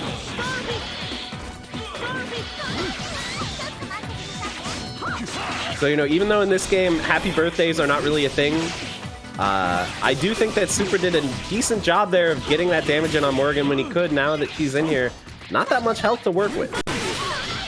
Nice DP, too. A lot of red life on Karas. It seemed like Supra has just generally wanted to let Karas die rather than going for raw tags. I guess because he figures the meter can be well spent on Saki if she ends up being forced in. That was a nice DHC, by the way, to get Morgan out. Now she's recovering that red life. What was that? I don't even know what this character's doing sometimes. This should kill. So Ro can just dump the 1 meter there because it's going to kill. You're not allowed to do that if it's not going to kill because it's unsafe. Right. Naturally. But now, you know, it is 2 characters versus 1, but I think, you know, Saki can handle it. She's fine in those situations, especially with all this meter. Look at this. Oh, very nice. Ooh, oh, the command throw. Ooh, unfortunate drop, though. But I think this is going to be really hard. I don't see how Hello can bring this back. The raw launcher helps, though. Nice. So now, you know, Saki a little less than half health. Hello's bringing this back. Yeah, looking pretty good out here. Put in some work with the the meter available, but is it going to help? I really hope this doesn't come down to time again. I don't know if I can handle that. I mean, Hello loves it. He's just angling for that every single game. He really is. Look, now he's going to heal. Go for the heal. Some life back. 15 seconds left on the clock. I mean, why go in? The timer's going to end the round. Why do you need to end the round? With the unblockable. Forces the... Oh, no. Didn't have the correct read on the tech. Look, we're down to 6 seconds. You can just down back for 6 seconds. You'll be fine. Okay. Doesn't manage to get the actual last finishing hit on Saki without letting it go to timeout. I think you should have just blocked. What's she gonna do? Yeah, that it's definitely one of the memes. Yeah, one of those moments where it's like there's 5 seconds left on the clock. You've got 2 characters and your opponent's at pixel health. You can literally just let them throw you to death if you want. Yeah, I mean, and Morgan can just like do her back turn level 1 and waste a bunch of time that way as well. So it's 2-1 now. Let's see if Supra can do anything. He's looked very strong with Karas, but it seemed like kind of Saki hasn't been getting the job done, unfortunately. Okay, he's going to combo off the burst here, get just a minuscule amount of damage, but this meter build is very important. Oh, that roll assist. So strong. And we were talking about Yaru 2 being a low health character, but I believe Karas is the lowest in the game? Karas is the lowest health character in the game. Which is saying a lot. Yeah. And then there's like a second tier with Hank roll and, you know. Oh no, unfortunate. No punish on the raw tag. See, once again, I don't know about this decision to leave Karas in. There we go, he raw tag. I feel like this just has to make more sense. Especially now if he gets 2 meters, he can go for a some sort of team hyper combo gimmick if he wants to, or he can just save it for burst. we're just out here pressing the light button. Listen, I'm just gonna swing my arms like this, and if you get hit, it's your own fault. Here comes Lilith, hitting with this level 3, tons and tons of damage. Oh, big unblockable. I mean, one nice thing about Karas having low health is he gets it back so fast. Look at how fast his health regenerates in the back, by the way. He's gaining like 5% a second. Yeah, he really is. It's pretty fast recovery in this game compared to some other versus games and stuff. Ooh, there's a big raw tag. There, okay, we're seeing the team hyper combo gimmick here, but he just lets himself get hit. Oh no, he actually fell out of that somehow. Small body privilege again. That's supposed to, the last hit of that is supposed to pop her back for a launcher there. But short people getting that privilege once again. But here's a big unblockable, and he chooses to not Baroque for the double gunshot. That would have done a ton, but saving the red life to recover, I think maybe is more sensible. Yeah, I think so. I don't think it would have killed either way. Ooh, the grenades. Now I mean, Saki looking good right now. He maybe he's figuring out how to deal with this matchup. Just bravely throwing grenades, not a care in the world.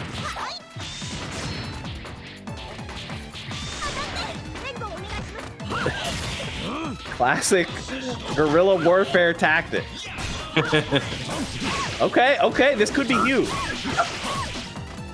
And now, Morgan does have 3 meters though. Hello with the might just end up working against Hello. Could this lame playstyle come back to bite him? You're not going to be able to punish that. I'm sorry. It was a valiant effort. This is going to be so close. Look at the life totals. Oh!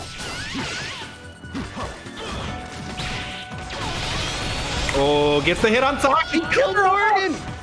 Oh my god. I think he was up on health anyways, but that is a scumbag way to finish a match, right? Let me just kill your assist off real quick.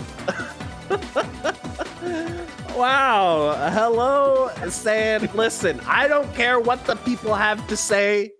I'm going to timeout. If you guys don't like it, you better enter the tournament and do something about it. I like it. Sending a message. Get that assist out of here. I'm going to chill out and watch the clock expire. Exactly. And the clock is long in this game. If you guys don't know, It's 99 seconds, but each second is like 3.5 seconds. It's crazy. Yeah, at least. Well, that was fun. It's always good to see those two play. They used to play online with the two of them a lot, and like I said, they did commentary together at Frosty Fausting, so they know each other really well, and it's fun to see some of the stuff that goes on there. Yeah, for sure. And like one of the things that I love about the Versus series is just like the different philosophies you can have behind team building. Like you can just make like a good stuff team where it's just like, well, Tekka Man Blade is a strong character. Like Chun-Li is a strong character, or Ryu is a strong character. Put them together. Zero is a strong character. Or you can go for like the hyper specific, like, oh, well, if these two are together, they can do a special DHC that's safe, or a team hyper combo. So I love how, you know, there's different approaches that you can take, and both of their teams I think are very cool and unique. So yeah, for sure.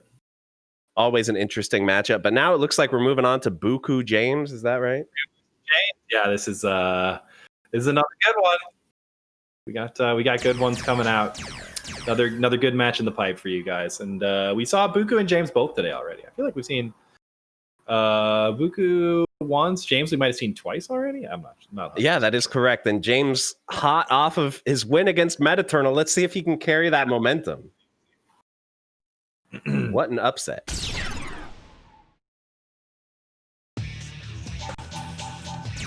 Just to double check, you guys can't hear any background noise on my mic, right? I can't, no. Okay, cool. Because my air conditioner is running and it's kind of loud.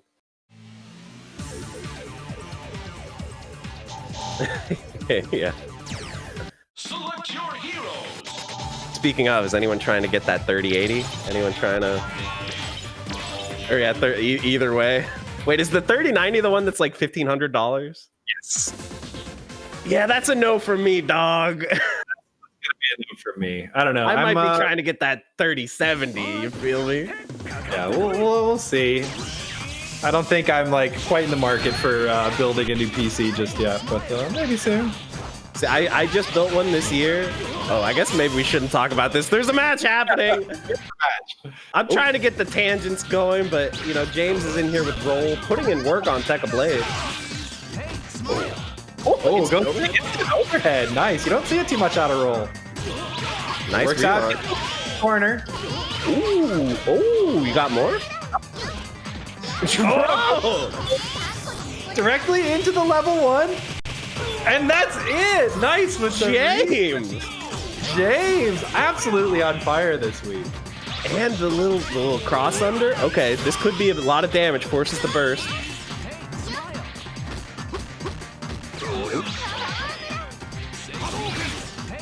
Oh, say cheese, he says. Oh, this is gonna hurt. This.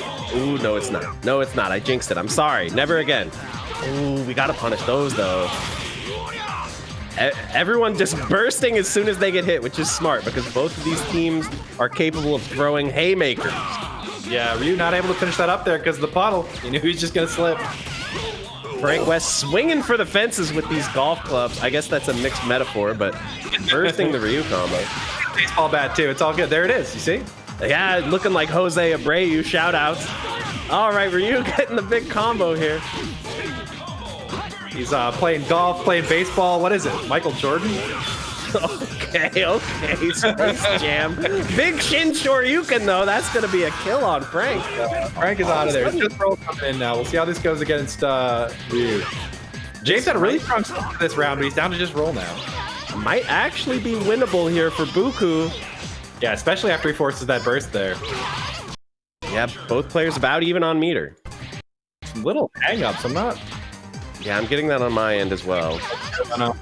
Looks like they did too. They kind of stepped off for a second and got back in. Oh no. Oh! Okay, Roll's just got to land one more hit here. Yeah, he's trying to throw out puddles. Okay. Falling jump A. And Jaaames takes the first round. Well, looked pretty commanding at first. Ended up being a pretty close game there.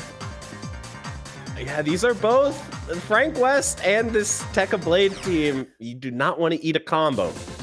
That's the name of the game. Is don't get comboed. I would simply not get hit. If I were the player, what I would do, I would just block all the attacks. All right, blocks the cross up. See, like I said, how hard was that? Just block everything. Block it.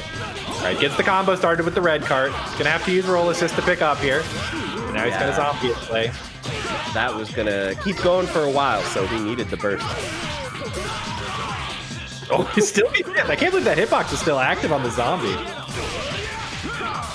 Knocks the red cart. Lances. I like this jump back lance gameplay. I mean, like Tekka Blade, not exactly a zoner, but now he's getting rushed down. Big damage. Oh, just get the OTG and he gets Ryu in. Tekkaman Blade's gonna start recovering all that red health. Looking like Happy Gilmore when he tries to putt the golf ball. He missed. And there's the puddle. All of a sudden, Zombie is behind him. Okay, this could end up being a bad situation for James. He's letting Tekka Blade get all that red life back. That's big. All right, Ryu says cheese gets. Ooh, I love it. A DP. It's also a mix-up. He comes down overhead with it. How can you not love that? This game is sick. It's like, imagine if they put Roman Cancel in Marvel. Oh no! Oh, the unblockable! Instead of the throw reset that time, he had the red life ready to go, so he goes for the unblockable reset. Oh my god. I'm just waiting for Bookoo to get one big fat hit and not get it bursted, because he's gonna go off whenever that happens, but nice for you. I don't think Bookoo knew what side he was gonna be on there. Okay. Nice crossover counter. Gets the pickup with the cart. All right, looking like Johan Moncada swinging for the fences. Okay. But nice relaunch. Oh, he battles through the lag, too. He's definitely working hard against this lag here. Oh, jeez. Oh, it's bad. Oh, no. What is happening here? Just finish him with a... Chip him out. Just Comcast things. Oh, there we go. Okay, don't panic. Don't panic. Don't panic. It's 2-0. Yeah. Yeah, James having some really nice moments there, especially with the roll. We talk a lot about his Frank, but that roll has been putting in work. Like triple relaunch into unblockable restands and throw resets and all kinds of stuff. Okay. Yeah, I think for Bookoo to pull this off, he just needs to find clean hits and not get bursted. Here we go. Oh, see? Like, you really got to make these hits count.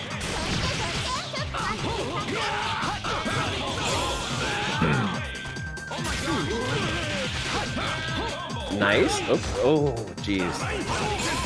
Oh, nice. Baroque to be able to block it.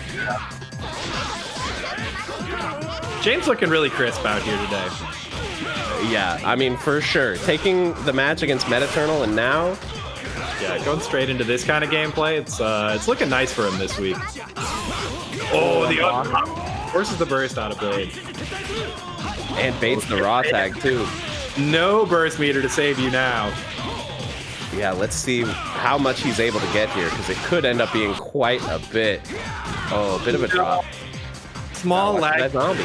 That there. Okay, he gets to pick up again, though. He's not going to let that stop him. He's going. Oh, no!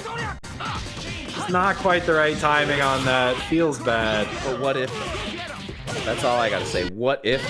No! What a drop! Oh! All of a sudden, Bookoo in the lead.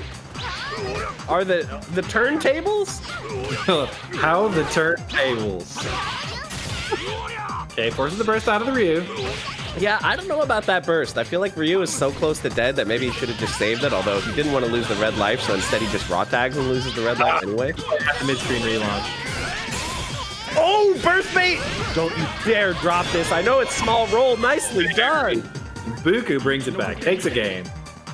That is what we need to see. That was nice and solid. Didn't panic. Yeah, super clean right there at the end. Just asserting dominance, finishing off the game. Unlike me, watching and panicking, he held it together. Yeah, I was definitely more panicked here than he was. All right, getting pushed into the corner by Frank right off the bat. Oh! I mean, low-key, that 100-hand slap from Tekka Blade, that is more than a little bit of damage just from one move. But now... Oh, the fireball keeps him safe. Oh, wow. Block the puddle! Huge hit. That was great awareness there to not get hit by the roll assist, and there he finishes off Frank. Down to roll. Remember, we were just saying, if he gets clean hits and does the real combos afterward, it's going to be a lot of damage. That's exactly what we're talking about. Huge damage on a Tekkaman Blade. It's why one of the reasons why he's one of the best characters in the game. Nice block. James is all over it blocking those rapid slashes. Really impressive. He's not getting hit by any of that. Okay, choosing to play it nice and steady from mid-range here, not getting too aggressive here. Ooh. Oh, into the level 3 damage. I feel like it is. It'll be close. This man's on fire. Put him out. It's not enough. I was wrong. Nice back. Wow. Okay, so now it's just Roll versus Ryu here. James lands the first hit. Yeah, Bookoo had a massive lead here, but it's all kind of just gone away to this roll. Double overhead. It's the charge. Uses it up right away, though.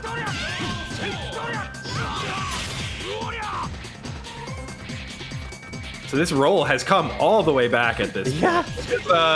Frank went down early, and this roll has made the comeback all by herself. I mean, if we're thinking about paths to victory here, I'm just staring at that big chunk of red life. If he can get that other burst out of James, Yes. that could be what he's looking for. Definitely doable, but it is a 2-hit game. Ooh. Oh, no, he's too far. That roll space, but he does manage to finish it off.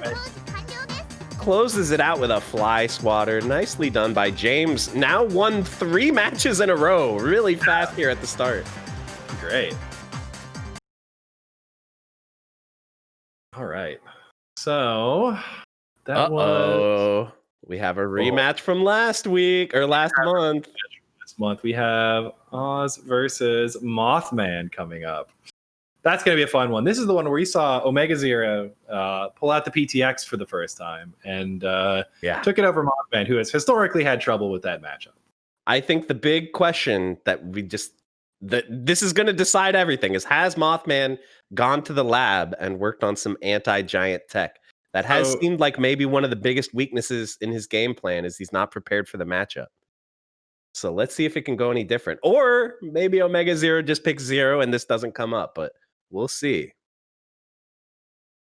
I just feel like it was a very smart strategy last time for OmegaZero to decide basically, like, Mothman, he wants to make you play his game with Yotter too. But if you play a giant, inherently nobody can make you play their game. You're playing your own game. Mm-hmm. I guess except Tekkablade. Yeah, well, I will say that we after the tournament last time, we do these Parsec lobby nights, which they are open. So if anybody wants to come to those, join the TVC Discord, or I also mentioned it in the Versus Corona Discord. So we have those, and Mothman stopped by. OmegaZero was running PTX that day. A lot of people were trying to get that matchup experience, and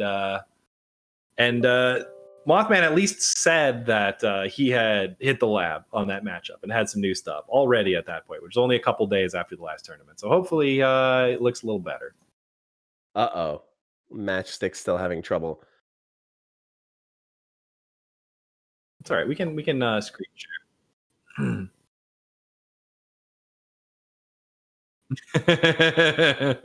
Well, there's your problem. Mothman exists. Yeah, I'll screen share it to the Discord. Yeah. That's all good. We can make it work. We have workarounds. It's spiderweb development, right? We have what's called redundancy. Redundancies. We're ready for any situation. Unfortunately, it seems like our Marvel stream is having internet problems, so they're working to get that back up for everybody. If anybody's here that was trying to watch the Marvel tournament, just hang out, watch some TVC. It'll be cool. This is how we trick them. This is how we trick them. Hey guys, come watch some Marvel 3. You know how it's super popular right now? Oh, psych, there is no Marvel 3 stream. Come watch TVC. I mean, everybody in Marvel 3, when they showed the beta, everybody was like, this is just TVC 2. Come to the wasteland with us. All right, so this is going to be a very important trip to the character select screen. I think the picks that we see here are going to decide a lot of how this match ends up going. Yeah, I would not be even a little bit surprised to see the PTX come out again. I think it makes sense. I mean, he just shut Mothman down completely with it last time, so I think you have to at least try it.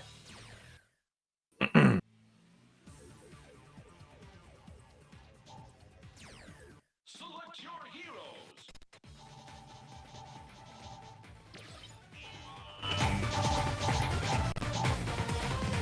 Sorry, I just turned up the volume. I hope I didn't deafen the stream.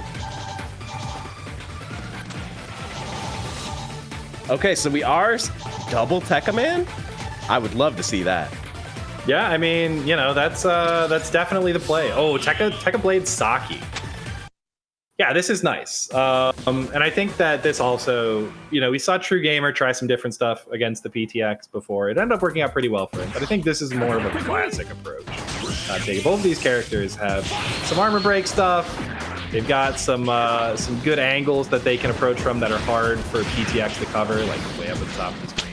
Yeah, I think that air dash from Tekka Blade makes a huge difference too, because he can just get so far away so fast. But no, he got low, right hitting the ground there.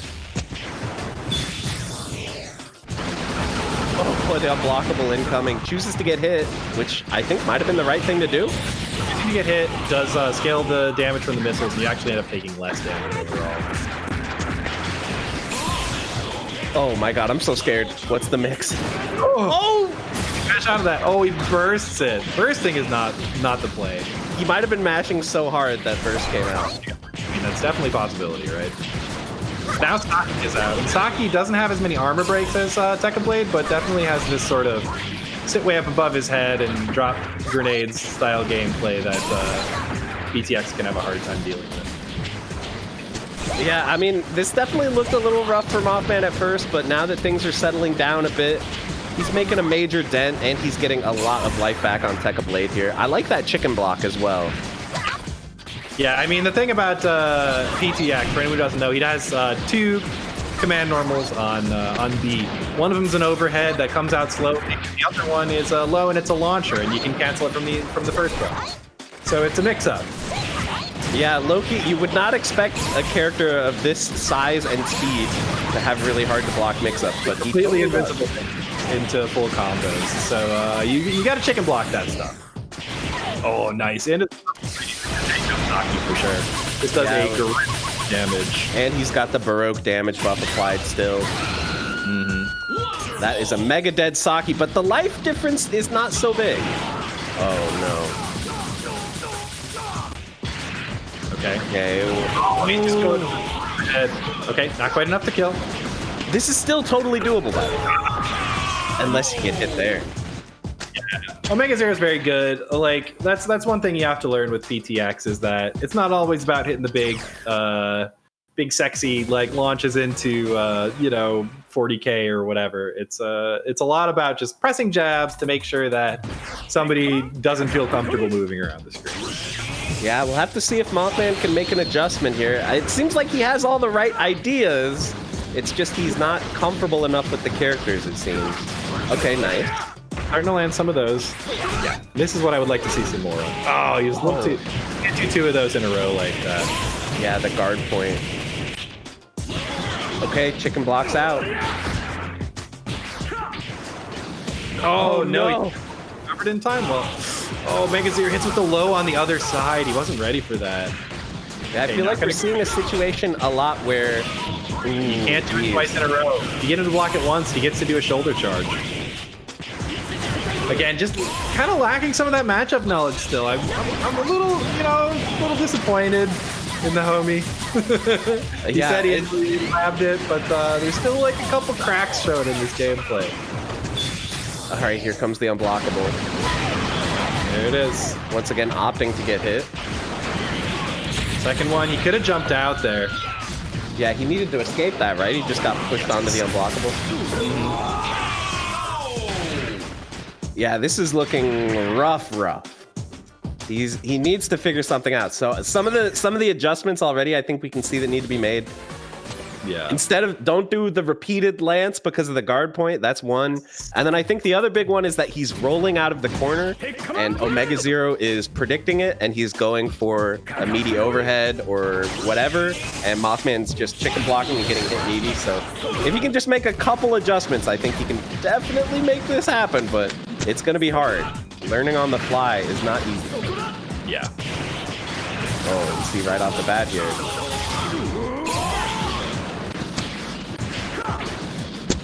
Oh my gosh, you gotta get out of this corner.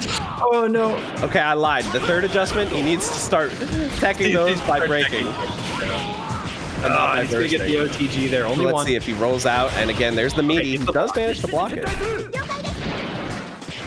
Oh, come on, block! Catch out. That's so much damage. And here's the The unblockable setup again. It looks like Mothman's just not ready for this matchup again. I don't know. You can super jump right there. Get out. You don't have to take that. Oh my gosh, escape! Oh, God. He doesn't know. He doesn't know when. This is a long road, especially if you're not going to tech those throws. And it happens again. OmegaZero pulls out the PTX, knocks down Mothman into losers, correct? That was a winner's match? Yeah, that was a swift 3-0. It definitely seems like, we know that Mothman is one of the best players in this tournament. He's won multiple times. It just seems like he has that Achilles heel, the lack of matchup knowledge against the Giants. I mean, they're not that popular. Yes. It can be hard to find good Giant players to practice against, so... We did have a session though. OmegaZero was busting out the PTX for everyone to get matchup experience just last week. It's if you're interested in it, it's you do have to just learn it though. You just gotta sit down, lose some matches, and gotta just figure out when you can press things. Right. And yeah, the kind of sort of sixth sense things that you build in fighting games when you play, like when is it okay to hold up back versus just blocking, when is it okay to press buttons, when those kinds of things, you develop them as you play and you build up this skill set, but then you play the Giants and so much of what you've developed just gets thrown out the window because they're so weird. They just don't play by the rules that other characters do. It's kind of, if you're a newer player, it's a good way to get you started thinking about matchups in fighting games, because that's totally true. Yeah, the concept of matchups laid bare, where it's like, hey, you have all these options that you like using. Well, guess what? You can't use them anymore. You got to use these things instead. You have to, figure out the tools that work specifically in this matchup. Yeah, and it also definitely tests your character loyalty. I think a lot of newer school players, they're maybe used to games where the matchups are not as polarizing, where it's like, well, you can generally, you can play whoever you like in a lot of modern games, but in older games, sometimes there are just really bad matchups, and you need to have alternate picks ready, whether it's, Street Fighter 2 or Third Strike or Marvel 2 or TVC with the Giants. Like you got to be ready for your bad matchups and have those pocket characters. So we're going in now, James versus Hello. This should be a great one. James versus Hello. We're going to have anchor roll matchups. Wait, do I need to screen share? No, we're good. Right? Cool. Good on this one. Mothman doesn't exist anymore, so we're good. Yeah. And now my game volume is insanely loud because the in-game settings. Mothman used to just completely turn off the in-game music, but now it just turns it down. Yeah, I don't know what's up with that. Like, you can change the volume on your computer instead of changing it in the game so that it affects everyone spectating, but it is what it is. No, you could. One could. I use the Windows volume mixer. I use it for everything. I just drag and drop those bars down to 1. So these are both role anchor teams. I mean, new meta, right? The role meta. We talked about it. Role is definitely potentially the most used character on the TVC server. I think a lot of people at the very least have a pocket role, just because she's such a... This is the only game where you can play her, right? In a fighting game. And also, she's pretty unique. The assist is super good, and she's pretty easy to use. Yeah, I mean, she's got a lot going for her, right? Like you said, the great assist, and like a lot of times people just drop combos on her. You get some freebies sometimes, so that's nice as well. Look at these loops, though. No freebies here, except when he gets hit by his own zombie. Ooh, Oh, the unblockable reset. Doesn't quite get the juggle off of it, though. Yeah, unfortunate drops. Like you said in an earlier match, when you're playing Frank West, you kind of have to make every hit count. You do, you really do. Because you're not going to get very many free hits.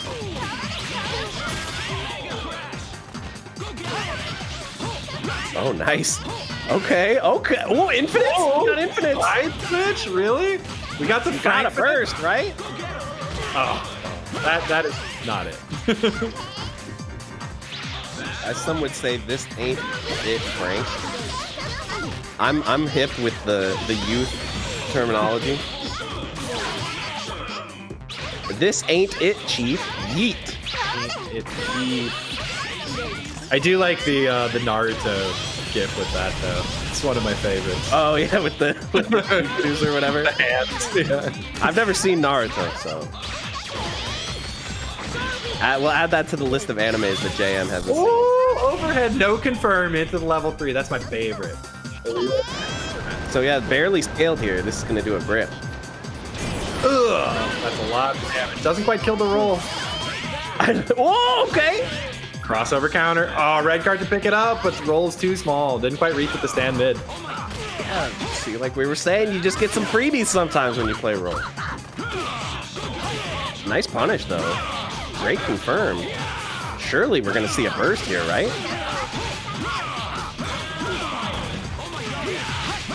Well, I guess not. I guess we're just gonna see a dead character. Oh, the command throw! That puddle is so threatening. Keeps the pressure going. Threatening aura. Go for that command grab though. Right into level 1. Yeah, that'll kill him for sure. And now we are in the worst matchup in the game. Roll versus roll. This is a 7-3 matchup in Roll's favor, but let's see if Hello can overcome it. The problem is Roll can't combo small body characters, so. So it is going to be a lot of. You got the fly swatter. A lot of jump C's. What else do you need? Yeah, swatter. Swatter. Swat. Oh no! Chicken blocks. No punish though. It is a little hard to punish. You need to know the timing pretty well to sneak in there after the hitbox ends. Oh my gosh, I'm so nervous for James.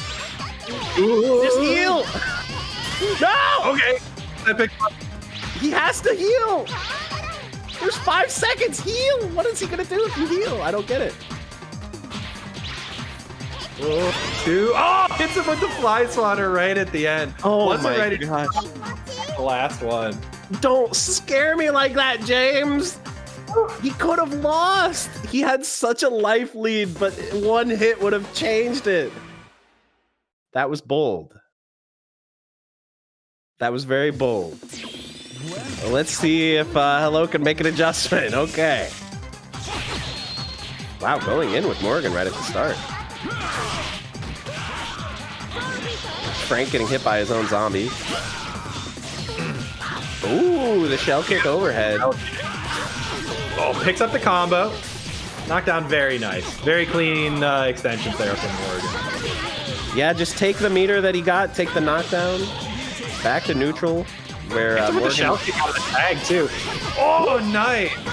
Great confirm. Amazing conversions, yeah. Into the level 3. Gonna take this damage on roll. Nice, and the assist. Keeps him safe against the forward roll. Speaking of roll, she just burned her Baroque, so now there's no red life. Ooh, trades with the launch. Tag. Ooh. He scrambles. He gets away with the raw tag, though. Wow, that overhead is hitting a lot.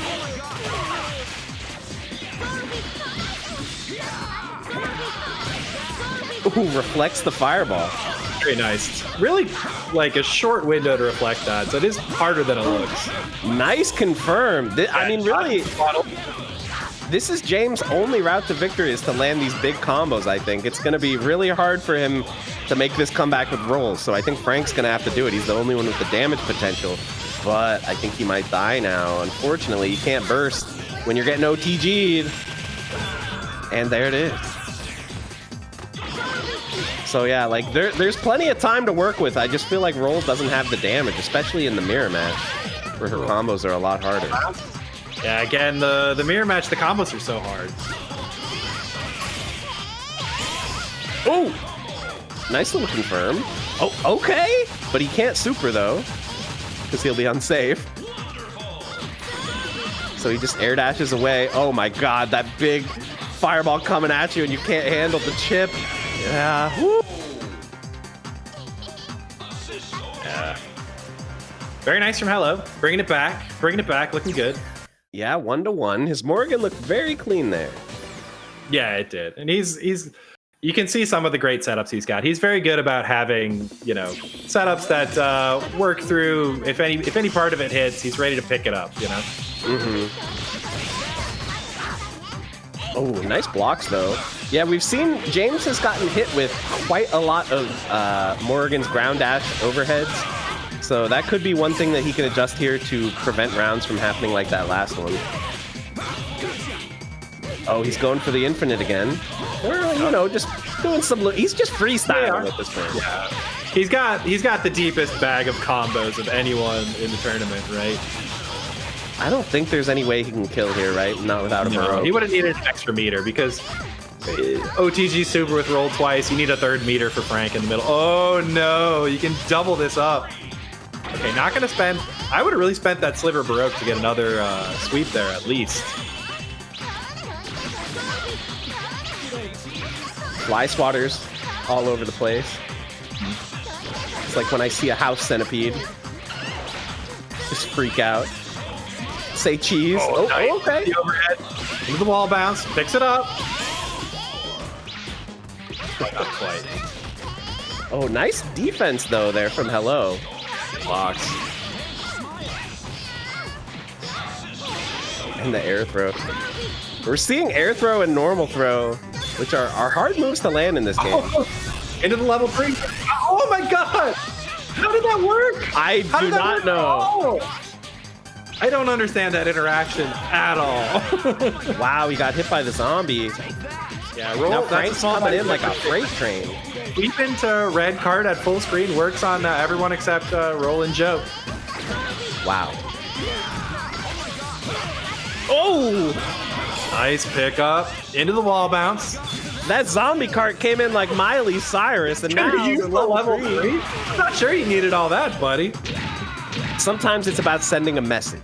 That's true. Just want to slam her face into a Cernbot helmet and show her who's boss. And besides, with Roll, you know, sometimes you just want to end it. Don't go for anything that there might be a risk of dropping. That is Speaking true. of dropping.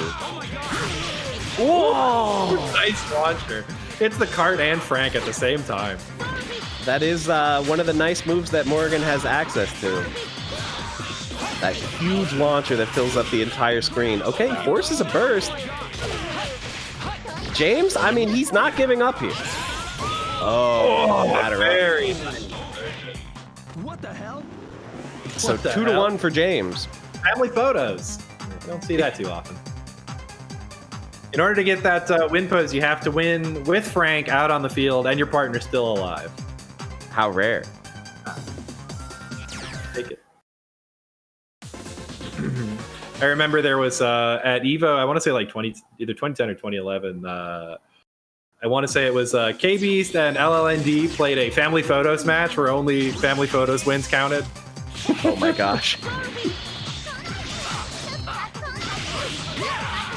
All right, Jaaames, he gets this nice beefy hit with Frank. This is going to rack up a ton of damage.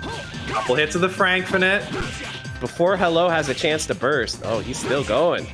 My man is still going. This is a true Good. guys. He's Don't get it feeling twisted. confident about this. He's got the reps. Oh, no, not that. He went for the reset. I mean, listen, you got like 70% of her health. You can't be sad about that. You can definitely feel good about that one. Oh, Say Cheese worked out amazingly there. It's a great assist. It covers very little hit stun, but like covers a huge area. Oh, Oh, the fly swatter. oh, there's quite convert off of it. I'm just gonna get this sweep worth and let's see how he deals. Whoa! That's a nice move. James is looking like he's just leveling up his game the more they play. We're seeing new stuff every round. He's schmoovin' over there now. He do be kind of schmoovin' though. Ooh, see Roll. Like I said, man, 7-3 matchup in Roll's favor. Now, which Roll is favored by that remains to be seen, but it's looking like it might be James. Oh my gosh, and the raw overhead. Hello just cannot find his footing here. Like, yeah, he heals up a tiny bit, but yeah, I think he's just gonna die now, right? Yeah, that should be enough damage for sure with the level 1 here. It's a high damage level 1. Even though it has the detriment of being unsafe on hit. It's just a minor downside. I mean, think about it. Zangief Green Hand is unsafe on hit, and everyone knows that's a good move. Okay, tags roll back in. Ooh, that delayed fly swatter was kind of sly, actually. Yeah, he did a dash and then a double jump and another dash. Since Roll has this like startup on her dash, she just kind of hung in the air for a half second before she fell with it. It was very cool. Sometimes delays like that can be really effective in this game because people are so used to push blocking with certain timing. Yep. Oh, the double overhead. I mean, Hello, he's kind of... Uh-oh. Nice Baroque! Very nice. Hello is playing very solid right now. He had such a huge life deficit, and he's slowly bringing it back. I really like what we're seeing. Uh-oh. Hit by a cart, though. You got 5 meters. You got to burst. You just have to burst, man. Okay. There it is. Now he's I don't know if there's he was waiting for it to burst there or what, but real Mega Buster. Oh, the level 3! Get over it! Oh, that was so sick! Yo, look at the Baroque damage! Yo! No way! Huge Galaxy Brain plays. I'm dying right now. He used the level 3 to stay above the Super, and then he instantly burns Baroque, spends his entire red life chunk to get the kill. What a god! Falls with the level 3 too, out of the recovery of the falls with the jump heavy out of the level 3. All right, this match is really heating up. You know, I was starting to think Roll versus Roll. This might be a bit of a snoozer, but that is not how things are looking at all. Oh, we're back in the Frankfurt. That's out here. More Frankfurt reps than I think we've seen in most tournaments put together in this one match.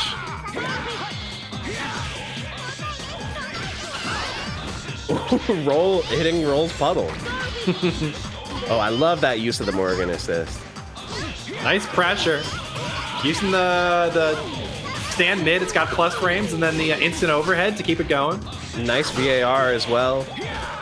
But Frank is in on Morgan. This is not where you want to be as Morgan. He baits the wall tag. No punish. Gets away with it. Oh, we got the double OTG. You can go through with it. Yeah, burn it.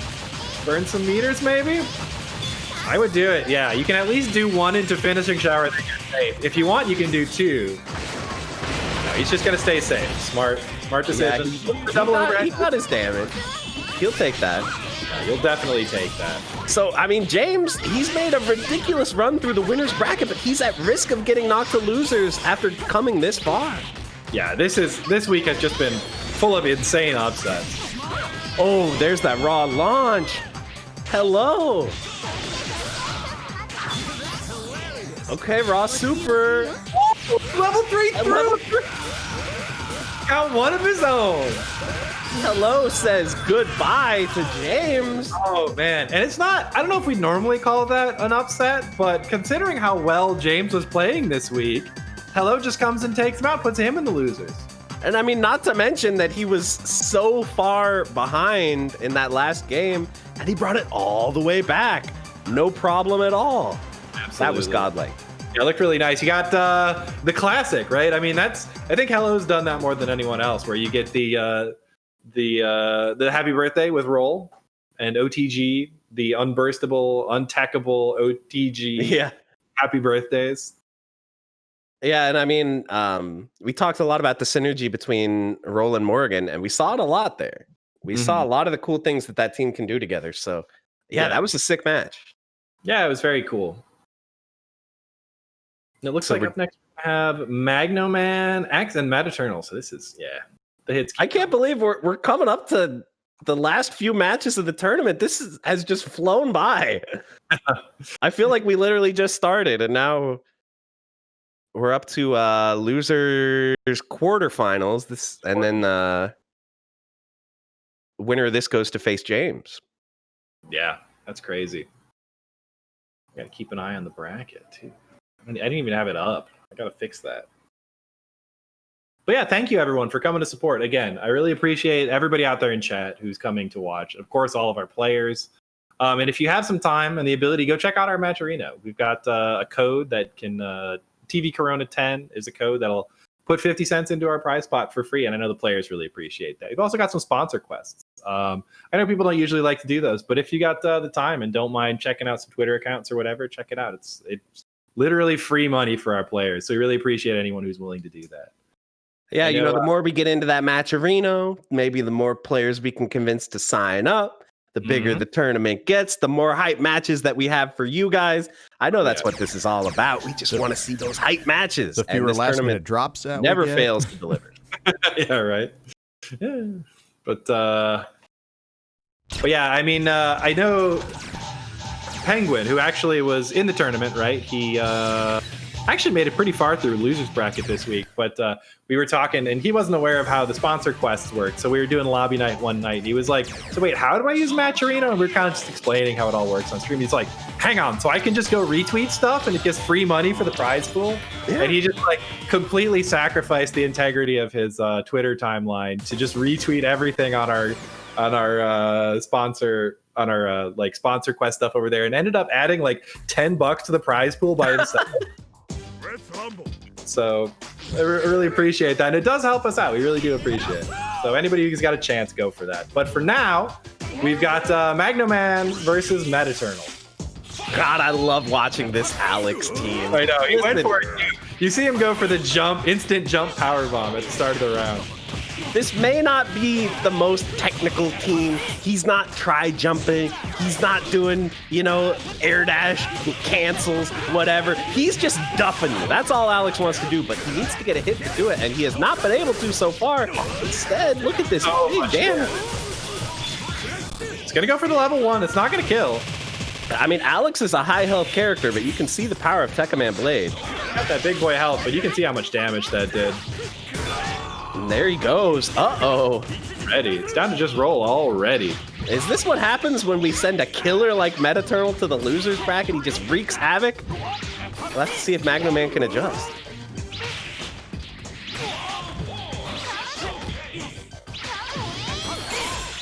Now, we have said that Roll has a little bit of trouble with the small body characters. So this could be awkward. Yeah, for sure. Yeah, see, we're seeing weirdness happen.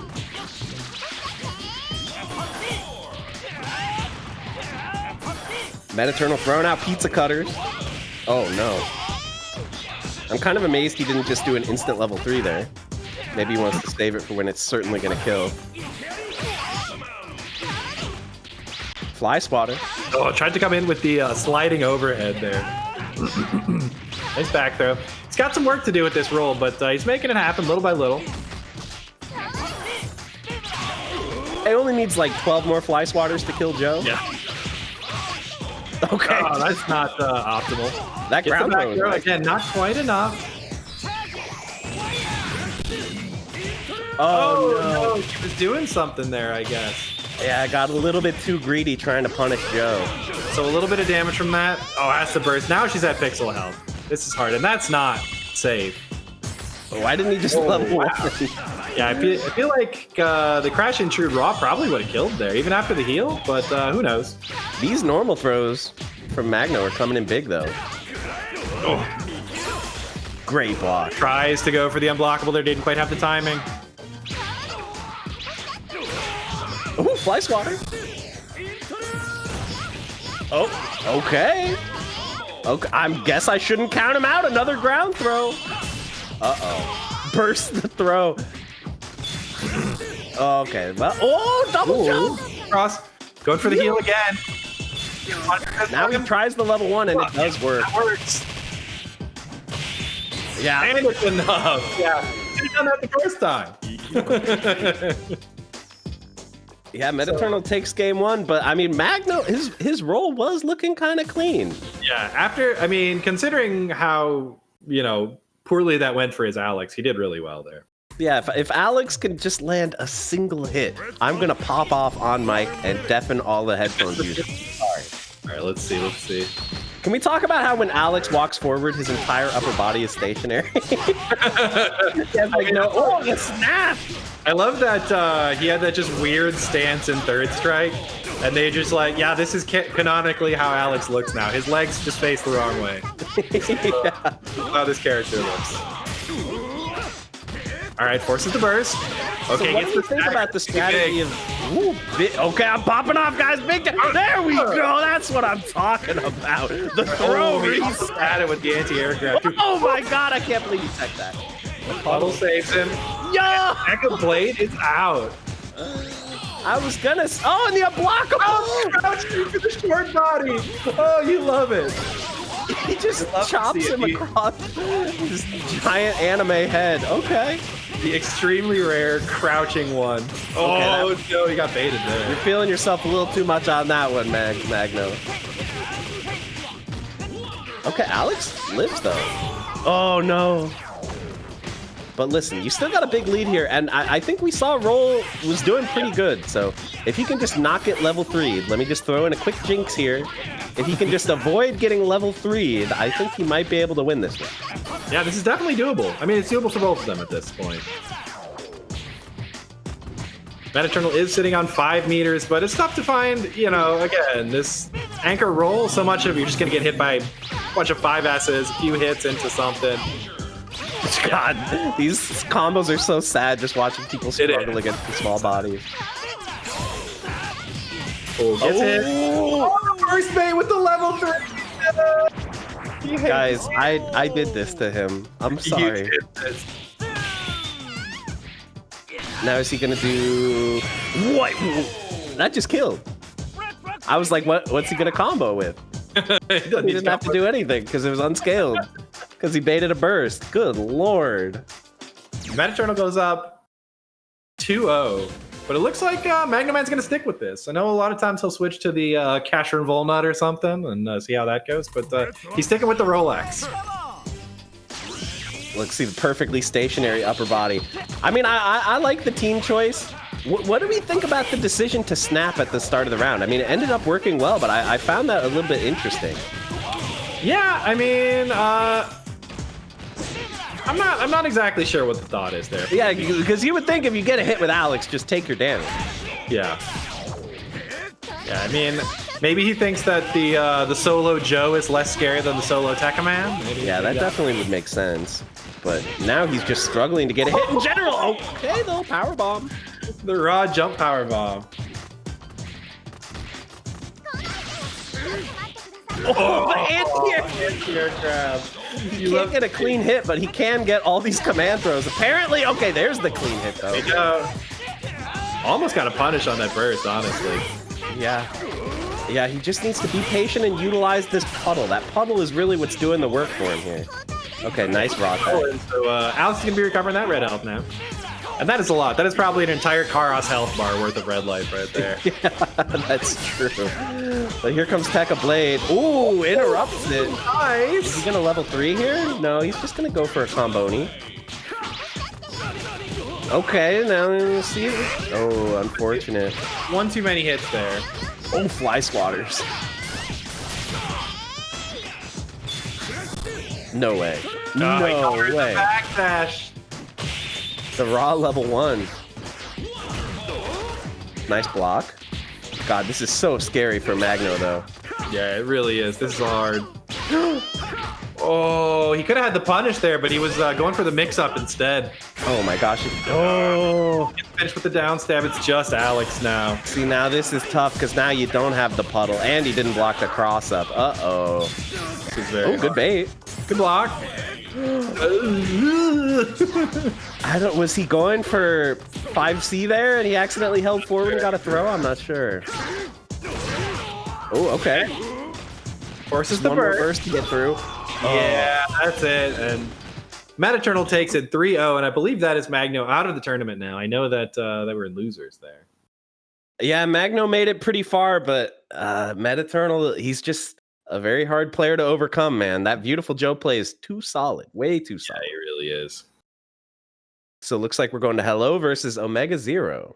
Hello versus OmegaZero. Both of these two. This is our winners finals. Incredible.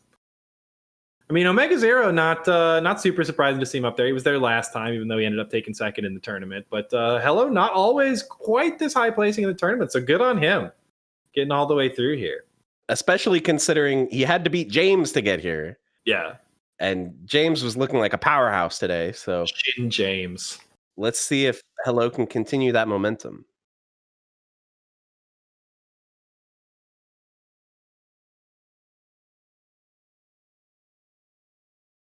Uh-oh. It's fine. I'll do the thing. Yeah, we'll do the thing. It'll be fine. So once again, thank you everybody for showing up. If you haven't already, be sure to hit MatchStick Melee with the follow. Oh, new code. But yeah, be sure to follow MatchStick Melee if you're not already. And if you have, if you have that Prime sub laying around, if you have it, you may as well use it. You hit him with the Prime sub because he does a great job of streaming this tournament every month. Yeah. If you're not following MatchStick Melee by now, I mean, like, why not? I mean, listen, there's no downside. You Is there just gotta something hit wrong with you? the little purple button. I'm glad you guys are all saying this. I can't. You know what's really depressing? So you guys know I make YouTube videos. So in my YouTube videos, I did a brief study where I uploaded 3 Master Roshi videos in 1 week, and in 2 of them I did not mention I gave no calls to action. I just said enjoy the gameplay. It is what it is. Just have fun. But then in the 3rd one, I snuck in. I was like, and listen, if you don't mind, hit the like button and I would appreciate it. That's all I said. And I got like twice as many likes on the one where I snuck it in. We all make fun of it, but it really does work. We make fun of it, but like I think I saw like a joke video about that not too long ago, right? Where like there was somebody who was like, if only there was some way to show that I appreciated this video, or that I could be shown their videos in the future, and then like and subscribe. They're like, oh, like it's a big joke, but it's true, man. People, it's like, hey, hit the like button if you liked it. People will just be, oh yeah, sure, and hit the like. And I mean, listen, it's human nature. I forget that buttons are there unless people tell me to click them. Yeah. The Prime sub thing too, it's crazy. Like, yeah, and I mean, I'll go ahead and say this actually. So it is actually September right now, so actual paid subs are cheaper than ever. Yeah. For Twitch, and that is all I'll say to that effect. There's no better time throughout the year to support your favorite content creators. Yeah, I mean, especially since you should all have a little bit of extra money lying around for No Simp September, right?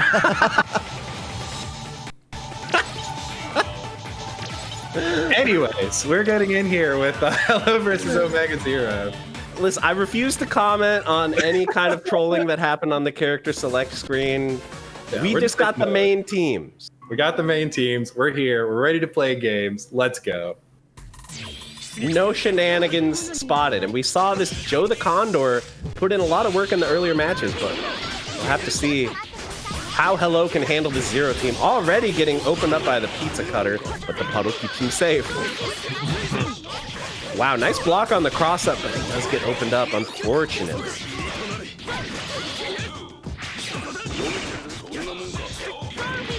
Yeah, I mean, already that's like half health gone on Morrigan. It's amazing how quick that can go with the Zero.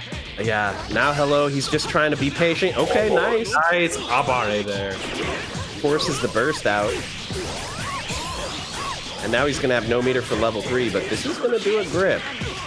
Okay, nice, get the rock drag out. Very nice. Ooh, challenges. Standing button.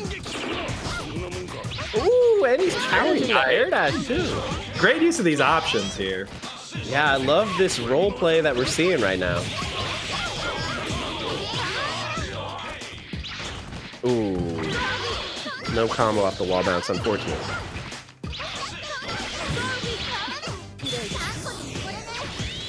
Okay, we got the power up.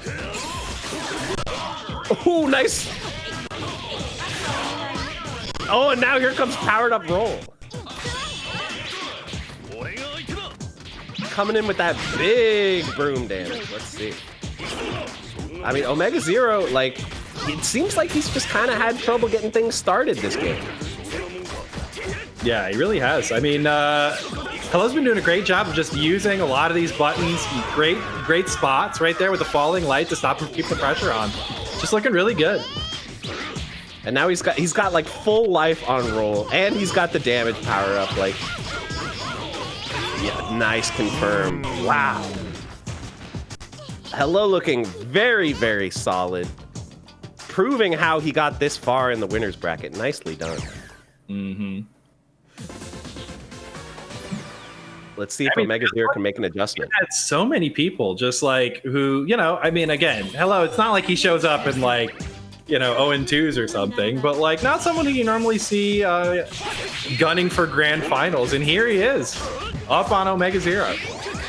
Yeah, and we've talked a lot about how sometimes the difference maker with Zero is just the momentum. If Zero can get things going, he can just run away with the whole match, but he just could not quite make it happen last round.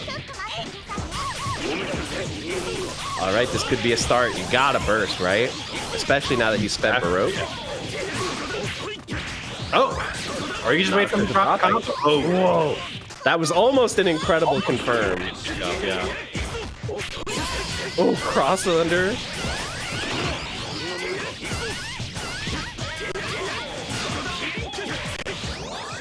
Ooh, small body privilege. Oh, very nice.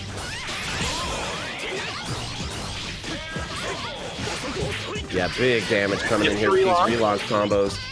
Goes low. Again, you can fuzzy guard this stuff, guys. There's ways you can do this. Hit the lab. Ooh. Hello chooses not to burst, so now he's got Morgan coming in with a big life deficit to have to fight through. I mean, it's tough against Zero. There's so many ways he can chip you out if you try and burst yourself down to pixel health. I feel like you should burst here. Okay, good block. There it is. Uh-oh. You gotta burst this time. Be in there. Maybe he's just gonna send a message by just dying with 5 meters, I guess, though. GG go next. Could have stopped you twice. Classic GG go next. Yeah, how about we just try that one again, guys? One to one. And like we said, this is winners finals, so the loser of this will go down to losers finals, but The winners you definitely, listen, I'll just say, if you're in grand finals, you want to be the one who only has to win one set. Oh yeah, for sure. That makes a major I difference. have to win, the better. Oh, that was so strange. Yeah, it was really weird. Nice air interception. Hey, into roll, taking the knockdown, get the charge. So once again, you know, the power of momentum. Zero got absolutely none of it this round. Now he's just got to go back and recharge. So this could be what Hello needs. Gonna go for some kind of reset? No. Takes the damage, goes to neutral. Oh, he's pressing buttons against that fireball there. It didn't work out for him. Yeah, again, Hello's role is just putting in work. It's just seeming hard for OmegaZero to deal with. Oh, not quite the right time. It's so hard to the timing on that can be so variable. And he punishes the raw attack. Okay, finishes him up with just the VAR. Nice. Oh my god, I was so hyped for that incoming hit. I had no idea where he was coming in. Hey, Morgan, playing this neutral game. Oh, and It's on the other side. Ah, it doesn't quite get the combo. She just gets duffed by Joe. Okay, got the reset. Oh, another one into level 3. He's got it. The double reset. We've seen him do it before. Morgan. We've seen OmegaZero do it before. It is not out of the question for him to make this really improbable comeback. And there we go again. You gotta got burst. 5 bars. She's got to burst. Okay. I feel like that's you 3-7 combo. burst. Blocked at that time. You gotta burst, but Burst, please burst.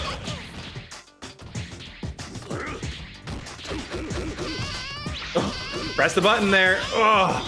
now you're on a pixel. Although Joe, maybe not the best character at chipping. See, those don't chip. That'll chip. Okay, healing. What's it look like? Oh, it's enough. He punches her to death. We've seen it happen before. It's I'm telling you. Don't write about just because he's got 0 in his name doesn't mean that's the only character that he can win with. Yeah, that was a really nice comeback with Joe there. Hello was definitely in the driver's seat there until Joe the Condor hit that double reset string into level 3 with Joe the Condor and completely finished off Morrigan. Yeah, that's one of the things where I talk a lot about knowing your route to victory, right? Yeah. You can't play to just lose slower. You have to play to win. And he knew that to win, he had to make some really hard reads and go for those resets. So that's exactly what he did. So let's see if Hello can recover. Hello trying to set up some stuff in the neutral here, but Zero gets in. He's going to get a relaunch combo here. Morrigan already bleeding pretty hard. Yeah, here we're seeing Zero get exactly that momentum that you don't want him to get. I mean, this is how this character operates. Oh, wasn't ready for the raw tag somehow. I thought that backdash showed that he was definitely ready for it, but he just gets hit. But still, the roll in the corner being pressured. Okay. The second overhead, nice. So yeah, you're gonna take this, but hopefully it's not gonna be that much, and hopefully, especially, you won't get reset here. There it is, nice block. Good patience. Until Block now, again, that's plus. Oh no! Happy birthday! Oh, the happy birthday! And because this leaves the character standing, it's not too hard for him to keep comboing Morrigan. Guys, she is out of there.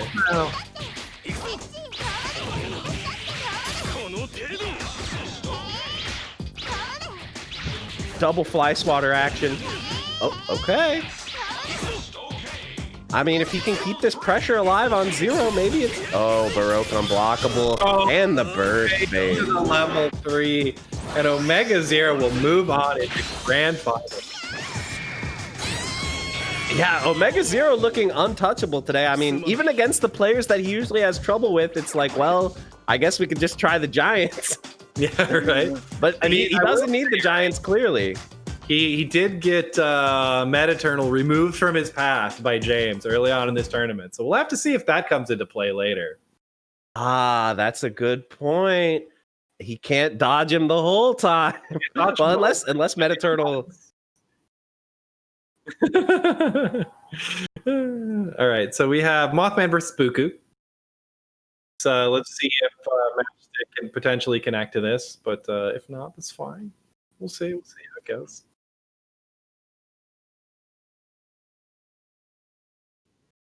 And this is losers quarters. So winner of this is going to go face the winner of... Oh, we have a rematch on the other side of the bracket. Unfortunately, off stream, we're going to have Jaaames versus Metaternal, the run back. But we'll let you guys know what happens with that one. And the winner of that will go on to face the winner of this. Nice. Yeah, Mothman versus Bookoo should be a good one. I mean, we've seen Mothman maybe a little bit on the back foot against the Giants, but in this match, yeah, he should definitely run Yodder 2, and maybe we'll see that Yodder 2 game plan going into effect. Definitely hard for most characters to deal with.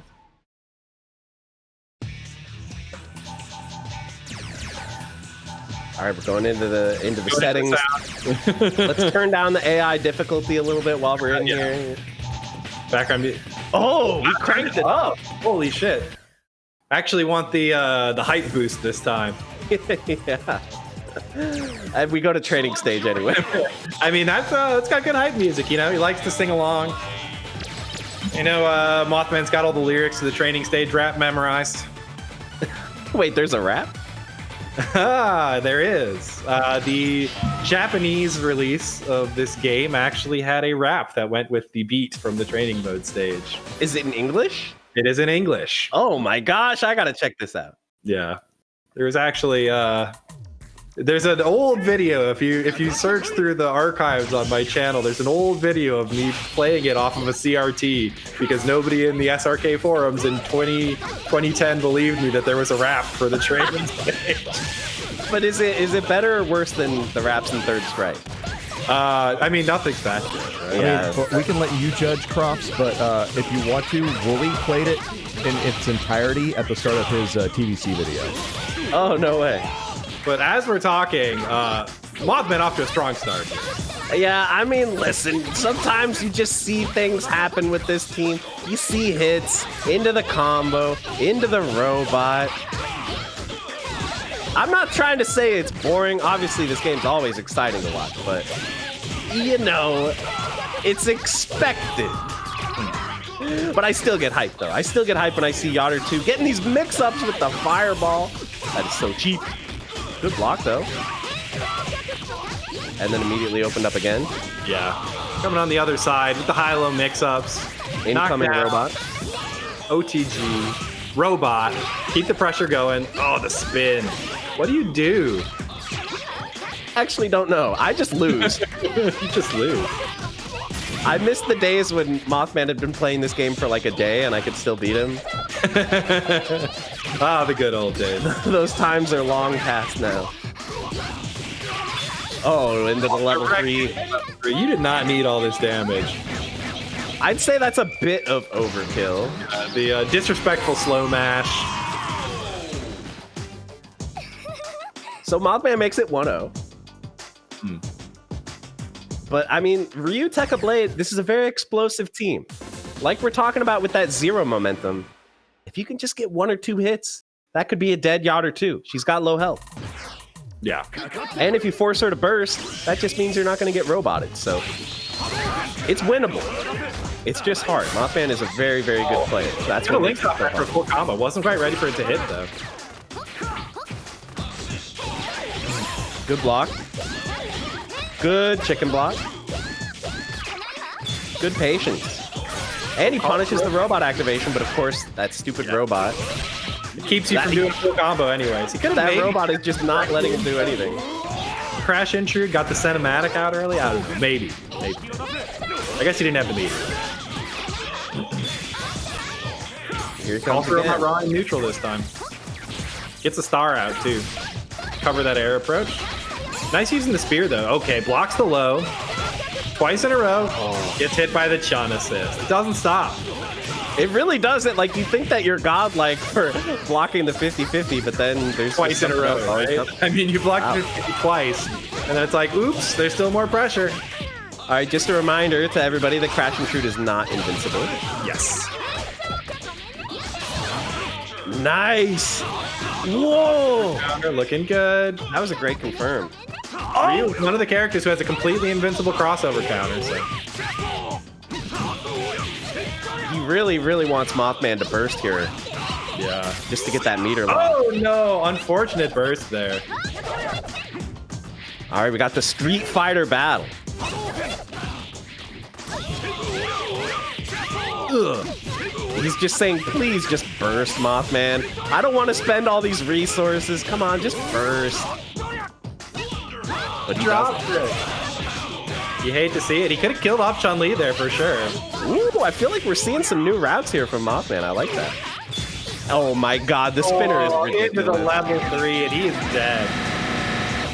Oh, look at the damage. 70 hits? That's a big mash. Oh, 50-50. Oh, this character, but this is doable though. I mean, look at how low the life bars is on It on is still Mothman. doable. He just needs to land a good hit. Once finally he gets opened up by that 50-50. Oh, nice. The robot! Oh, he wasn't ready. He thought the robot was going to save it. Oh, the chance Oh, to come on! I'm so scared! Oh, that robot is trying to finish things by himself. Nice. Here goes Yotter too. Robot's going away. This is doable, bro! Okay, he's got the unblockable. He didn't finish the combo. No, one too many jabs. I think it was nerve. Yeah, and this has got to be really hard for Tekka Blade. Yeah, nice challenge on the cross up. Oh, he almost had it there, but Mothman just looking too solid. Looking really nice. This is Bookoo's last chance. He's going to have to win 3 in a row if he doesn't want to get eliminated here. Yeah, it's a tough matchup to win 3 in a row. Like, you're dealing with a lot of oppression here, but yeah, he's got a chance. Oh, all right, this is what you want to see. Oh, and he's going for a hard grab, too. Get the little bit easier extension here. Nice. Third relaunch. Okay. Edges there again. Yeah, oh, the back roll means he can't punish the raw tag there. Even with that, though, this is kind of a dream start for Bookoo. He's got the burst out. He's got a ton of damage on Yaru, too. Now he just needs to land a hit on Chun and do the same to her before this burst can come back. Ooh. Playing footsies out here. Yeah, I love that use of the mash move as well, just covering a huge amount of screen space. This could be it. Big damage before he can burst. Look at that. That's the power of Baroque. Gosh. It's just Yaru 2 coming in now. This is a huge start from him. And there it is. Keep it simple. That is it. Tekka Man, Blade the God. We said he was going to have to do some stuff to bring it back around, but that's a start. Yeah, that really is. That was just great play all around from Bookoo's Tekka Blade. He was playing solid. He was covering screen space and neutral, not leaving himself vulnerable. Great play there. Now he just has to do it 2 more times. How hard can it be? Not the start you want to see, though. Because guess who's coming to the party? It's our little buddy. Nice confirm. The robot breaks the combo. Not too bad. Oh my god, that spinner is ridiculous. If it whiffs like that, you basically can't punish it. Yeah. I'm afraid this is a dead Tekka Man Blade, or at least damn close to it. Oh, close. Baits the raw tag. He was just waiting for it. No snapback, so you can't do that, but you'll take the damage you can get on Ryu, and more importantly, the meter build. Pretty In case you guys haven't picked up on this, 22 is a lot of damage for Yaru too. Yeah. This game is just so much about resource management, and you can see right now, Mothman has all the meter to work with. Oh man, Bookoo though, like 4 straight hits with the Ryu there. That is true. He forced out a burst, and now that stupid robot wasted the entire robot time too. With that first robot. That stupid robot. That is so cursed. Yeah. He keeps breaking his combos. Yeah, when Bookoo makes correct reads over and over and over again just to keep getting broken up by that robot. Yeah, that is tragic. Counter, but Blades is not invincible the whole way through, unlike Ryu. Yeah. Oh, he's so close to dead now. Yeah, and Ryu is coming in, losing all that red health. Robot is out. Star is out. Yeah, what are you going to do about that? And that is tough. Bookoo had a nice little flash of brilliance in that last game there, but ultimately, you know, Mothman turns the oppression back up to 10 and closes out the set. Yeah, it's like one of those matchups that can be really hard where it's like one character just dominates neutral, but then the other character is just trying so, you know, it's like one of those like Dawson versus Zangief matchups where it's just like you just need that one hit with Zangief, but it's so hard to do. So good attempt by Bookoo. He had a good run, but Mothman takes it. Okay. Well, Metaternal and Jaaames are playing off stream right now, and we're waiting on the results of that before the winner there will go ahead and play Mothman. So in the meantime, I wanted to say thanks again to everybody's coming to watch it, everybody who participated. We do have a Matcherino. There is an ! Matcherino chat in the command in the chat if you want to go check that out and help support our prize pools. And thanks to our staff, too. JM Crofts for being here and commentating with me. MatchStick Melee, obviously, always doing an amazing job on the stream. And Obi-Wan, the secret hero of this tournament, who does an absolutely amazing job running our brackets every time. Yes, Obi-Wan is the unsung hero. He doesn't get any of the fanfare, but he is out there wrangling people. You guys don't know, but that is the worst part of running a tournament is the wrangling. Yes. And he's doing a great job. So thanks so much to him every time. So we really appreciate that. And also, thanks to everybody who helped came and registered. We had our first Marvel vs. Capcom Infinite tournament. The scene turned out at the last minute. We had like 3 entrants all the way through like the first week and a half. That's the Infinite fandom for you. And they just all popped in this morning and cranked it up to a nice 8-man bracket, 8 or 9 bracket. We know their netcode's so good they can afford to wait until the last minute. Yeah, right. We got good netcode. It's whatever. But yeah, it seems like that tournament went pretty well. That one is done, I believe. Ultimate Marvel vs. Capcom 3 is still going on, and that is now live again. Will English had some internet problems, but now that's over, and that's running over on his stream if anyone wants to check that out as well. Do we know who won Marvel Infinite?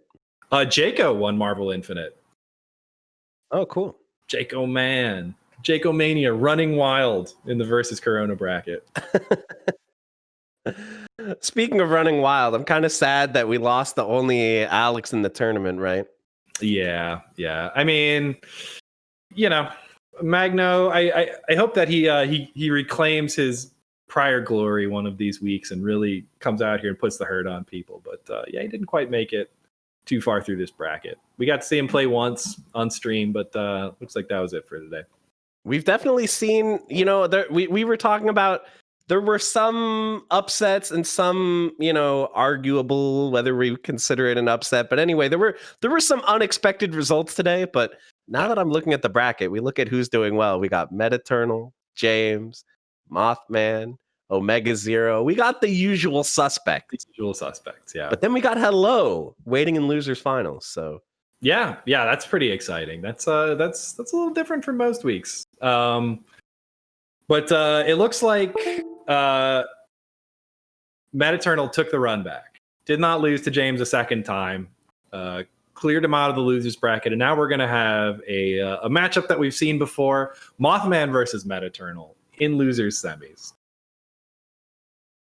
Yeah, we've seen this match a lot, and it can totally go either way. It's interesting. I think Joe, I don't want to say that he like counters Mothman's team because I don't think anything counters Mothman's team except maybe Giants. But like he doesn't counter his team, but I think Joe can fight Yada 2 very well. I mean, because like the robot, even though the robot does so much, it doesn't do that much against Joe because, you know, he doesn't care that much if the robot's breaking his combos or whatever. Like it's fine. He's just going to throw boomerangs, and if he gets a hit, he's just going to level 3 you, and the robot doesn't matter. Yeah, Joe is very comfortable playing a game where it's like, okay, I generated a little bit of space for myself, and I'm going to red hot kick to the complete opposite side of the screen and throw boomerangs. So it's a little harder to keep him locked down. He's a very squirrely character. Kind of similar to Saki, actually. I think Saki can fight Mothman's team quite well as well. I think so. But instead, he's going for Doranjo. So maybe he's trying to counter projectiles with projectiles here. Potentially that could be the plan. Or maybe he just likes the matchup better. We'll see.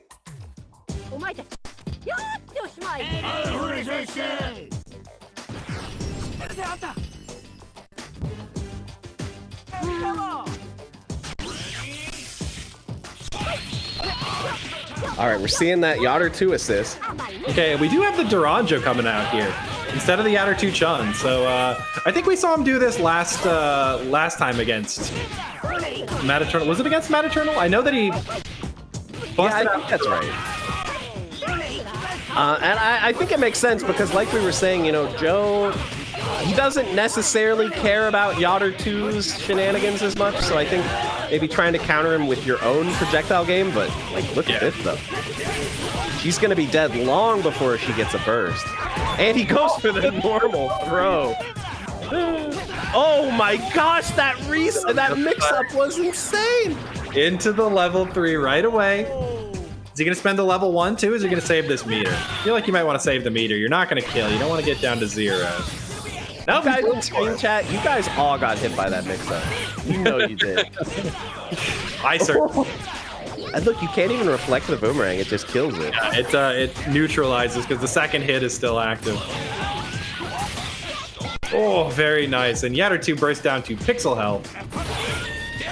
Finishes it off with the mock kick. Convincing first round from Metaternal.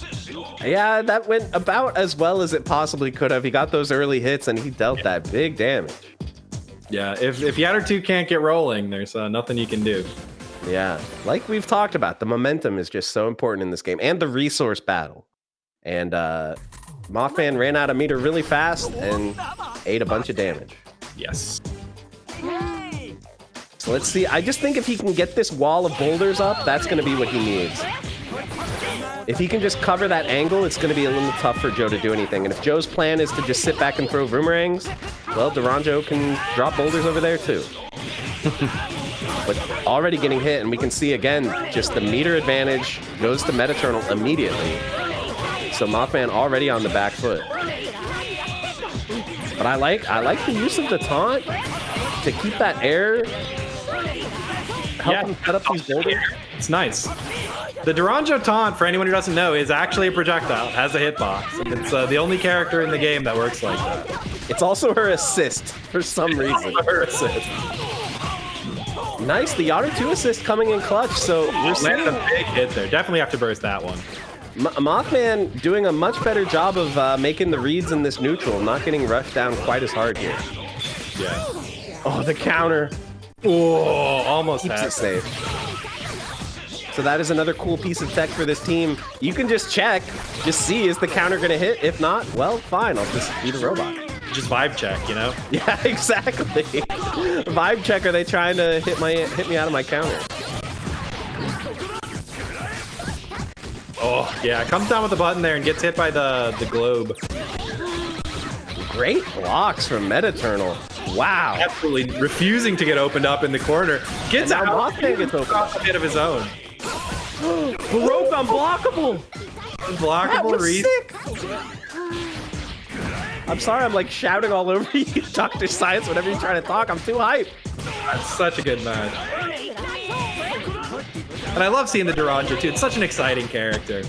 Yeah, what I really like about Duranjo is like, nothing is done for you. Yes. When you're doing these projectiles, you have to know where the opponent is and where they're going. But if you do, she just seems so dominant.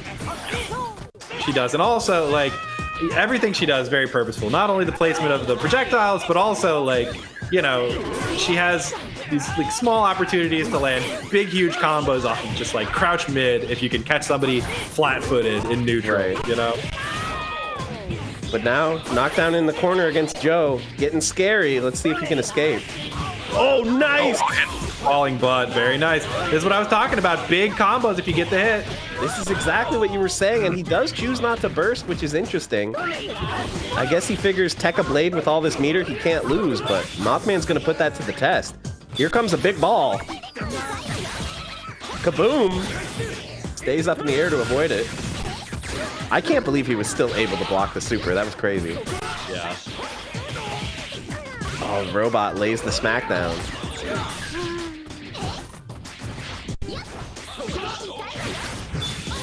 All right, here comes the Robot again to keep him safe. Oh my gosh. Second Man Blade's just like, nunny. Oh, that's the burst. Only 10 seconds left on the clock. This is up for Meta. Okay, gets him with the jump beat. A classic Yatter 2 normal. That was such an important block from Mothman when Tekka Blade was hitting Duranjo. If Yatter 2 got opened up too, that could have been curtains, but that was a good block. He held on to it.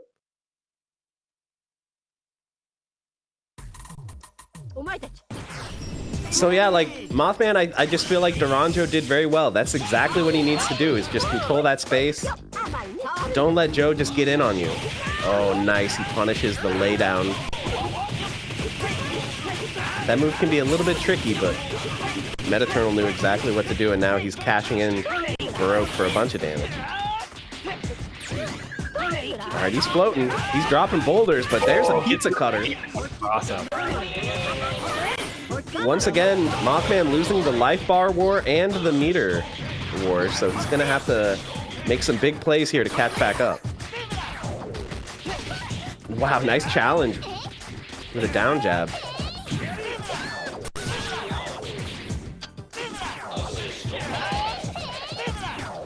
Yeah, I mean, you can float all you want and mash to build meter, but when you're this far behind, you kind of got to make a Nice play. Really, really great read on when the gap was there. Big It's the link. launch. Very nice. That's hard. And here Set comes up the charge. boomerang. Oh no, he pressed the button. He challenged the boomerang. Oh, big hit though. Nice hit there. No idea what side that hit on, honestly. Is he gonna force another burst here? No, Metaternal's gonna take it. Wow. Oh, not quite a full combo up there, but still really nice. Got Duranjo back in. Did a chunk of damage. Yeah, I feel like just in terms of life bar management, that was a really great VAR because now... Oh no, Duranjo's gonna take big damage on this one though. I think she might be dead. He's a he's 6 got the machine. 6 machine. Yeah.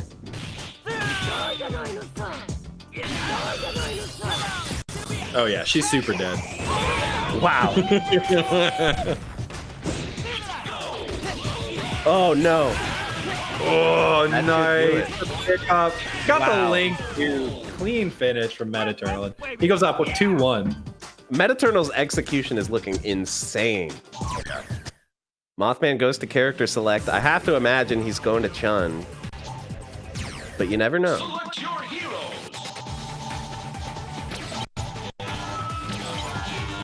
Yeah, Yodder 2 Chun. Yodder 2 just hasn't seemed like maybe she's been carrying that much weight, but maybe he just feels that with the solidity of the Chun assist plus the comeback potential of Chun, that could be the answer that he needs to deal with Joe here, but we'll see. Like we mentioned, I do feel that Joe is pretty well equipped to deal with Yodder 2 shenanigans, but it all can just come down to that momentum. That's what it's all about. And Mothman has the early momentum this round for sure. Look at that.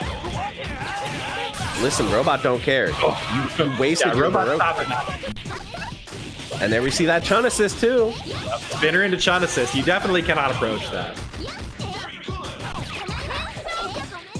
How do I approach a girl who has spinner and a Chun-Li assist? I know, right? And that robot controlling the sky.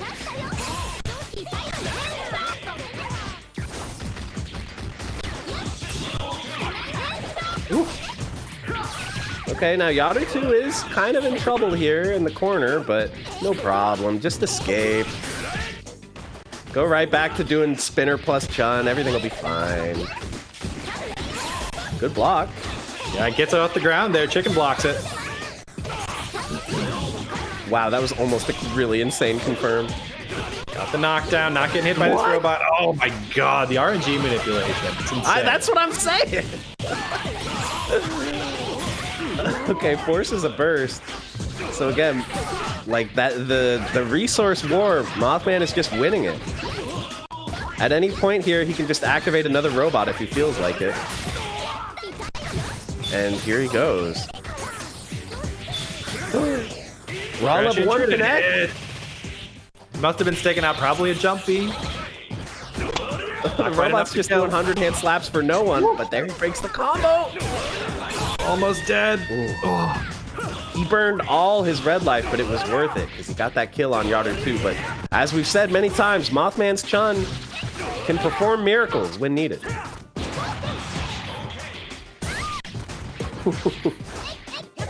That jump H hitting on both sides. She can block so fast after lightning legs. It's actually crazy. The aerial lightning legs is just an insane move in this game. All right, forced to burst. Starting to look kind of bad for Mothman. He's gonna need a bunch of hits too to get through all these bursts for Metaternal. I mean, he's playing patient, which I think is smart, but there are 30 seconds left. That's something you have to think about. Okay, that's going to be one burst down. There. Oh, the Never big mind, it's Baroque not. damage. It's going to let Tekkaman Blade die, so it's just Bijou versus Chun-Li now. Who gets the hit? Yeah, I think saving the meter for Joe, the big upside of this is now, if Mothman builds another meter, it might not matter, because level 3 can oftentimes negate a burst.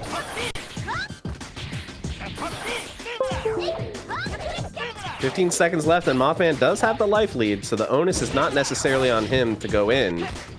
But by staying away, he is giving Metaternal the opportunity to charge up these boomerangs. Coming back around. Wow, the head stomp. So patient from Mothman here. Blocking everything really effectively. I love it. Oh! I mean, that's got to be Dunzo, right? 0 seconds. Wow, nicely done by Mothman. This team change looking like it might have been the solution he needed. He makes it 1-2. I think, right? Oh, wait, no, it's 2-2. 2-2? 2-2. Yeah, 2-2 now. We're in game 5. All right, this is it. This is for all the marbles. I mean, not really. He goes on to face Hello in losers finals. Wow. All right, he's already eating boomerangs. Ooh. All right, good block. Blocks. Man, Metaternal is just dealing with these mix-ups so well. Oh, he makes it look easy, even though I promise everybody gets hit there. I don't know what he's doing to get out of it. Boomerang comes back around. That boomerang is ridiculous. He throws the reverse boomerang again. Doesn't confirm off it, though. Mega Blade comes in and breaks everything up. Stop this. Yeah. He's throwing out these pizza cutters. Man, Metaternal's neutral is just fascinating to watch. The way he moves around the screen, covers himself with the boomerangs. Nice block on the cross-up pizza cutter. Oh, he finally gets opened up by the mix, and here's the level 3. That's a dead Joe, for sure. Look at the damage. Oh my God, it's so much. He could have killed from so much higher too. That's the crazy thing. He did like 7k extra damage than he needed. All right, here comes the robot. The answer is always yes. So like the path to victory here, I think for sure is just outlast the robot and then get that big hit. Yeah. That's really the only answer because you're going to have to work fast before you can get another robot out. And here it comes. There it is. So now you have to last this robot out. Don't let him build meter. And look, now there's going to be another one.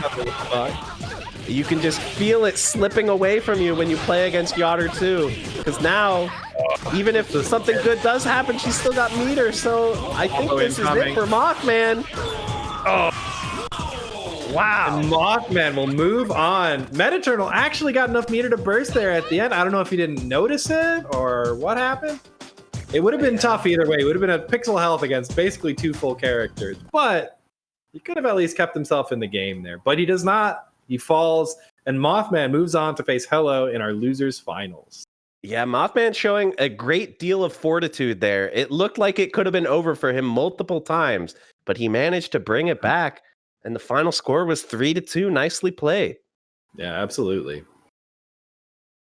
So thank you once again, everybody, for coming and hanging out with us today. We are moving on to our last couple of sets here, and I hope you've been enjoying the matches as much as we have. It has been a blast.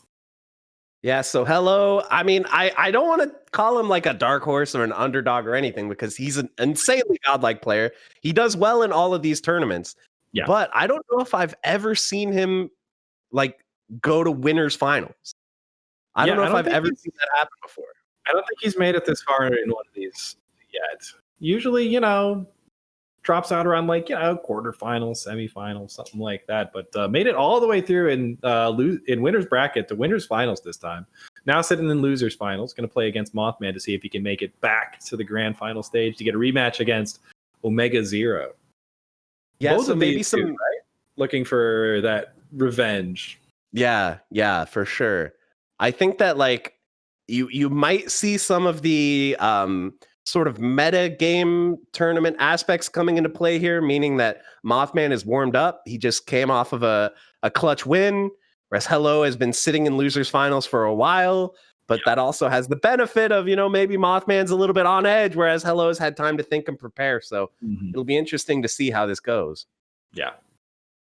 You ever win a round in a tournament and then they go, all right, stay on, you have to play. And then you just say no. You just go, no. No, I'm going to stand up for 30 seconds. Refuse. I do that all the time where I'm like, actually, instead of me playing right now, what if you guys wait here for 30 seconds while I walk away and hyperventilate in a corner? I do not do that. I'm sorry. I don't have that kind of composure. I'm even worse. I'm just sitting there at the sticks and they're like, just down. I'm like, okay, yep. Your hands are like shaking. I get the opposite thing. There's like, okay, let's roll into the next one. I'm like, I haven't peed in like 4 hours. I've been in this chair, and they're like, no, we got to get through it. Yeah. We started 30 minutes late, and we're 4 hours behind. I'm like, God damn you people. I think something that deserves exploration, I don't really hear people talk about it, is just that like people playing in tournaments and how like different competitive experiences in life can prepare you for that. Like I feel like people who play sports in high school and college or any kind of competitive activity that can actually give you a mental edge because you're used to having to perform under pressure. Whereas I know some people who, you know, if they were theater kids or whatever, not that I'm trying to put too much emphasis on high school, but you know, like if for whatever reason fighting games are the first thing that have been like a big competitive thing for you, the nerves can become a huge problem. Oh yeah, for sure. But we know that Mothman, he's got a lot of tournament experience. Right. Dealing with nerves is its own different skill that is different from being good at games.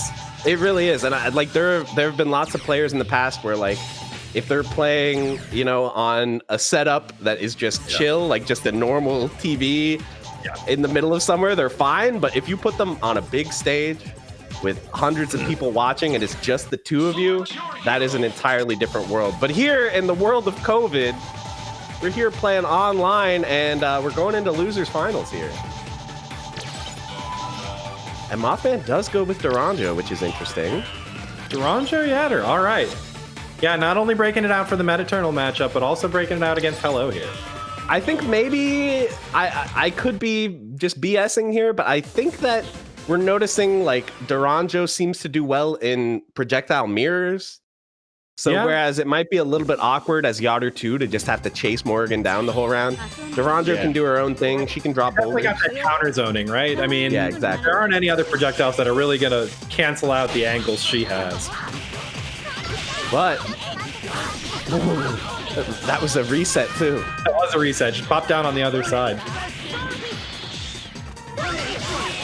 So yeah, we are seeing the boulders.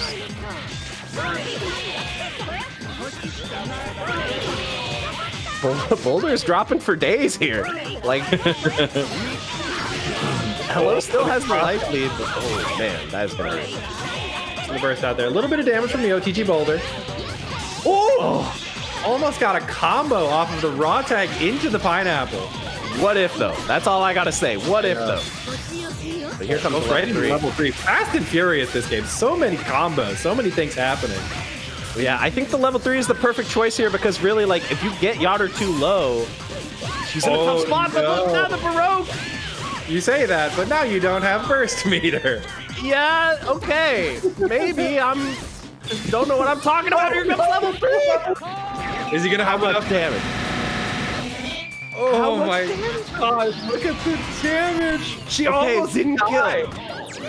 That only did like 90%. Oh my god, man. He didn't get the full 70 hit mash. We saw him hit 70 hits earlier. This time he didn't hit it. So that's true. A little bit of lapse in execution there, not mashing out the full 70 hits. Hopefully he can do better next round, but I guess you played decent there, Mothman, bringing that back from the brink of defeat. Holy cow. Yeah. Yatter 2 always has that explosive damage going with the level 3, and then the huge Baroque combo before that, too. Yeah, it was crazy how quickly a positive turn of events for Hello turned against him. He landed that level 3, but then that's the thing about this game is that when you hit the opponent, you're giving them a resource in terms of red life, and red life can really come back to bite you because of the Baroque mechanic. Oh, nice little wave dash there to get over the fireball. Is that what we're calling it? when you do double air dash? I don't know. Nice VAR too. Yeah, maximizing the damage. Sets up the ball. Oh, gets the mix up into the. All right, do we have it this time? Do we get 70? 73. 73. Somebody call the Guinness guys. I think we might have seen a world record just now. She was at full health that time when she came in. Oh my god. Well, Super is a bit much. Well, quick 2-0. This is certainly a match. This is certainly a match.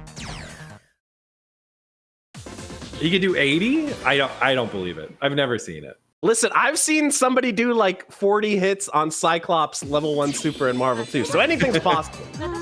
Yeah, you got to use the claw technique for that, though. I'm not sure how well the claw works here. Just Sanford Kelly mash face. We really need that. We need to meme this stream up a little bit. We need the Sanford Kelly mashing face whenever that super comes out. I mean, look, Mothman's just getting all the hits here.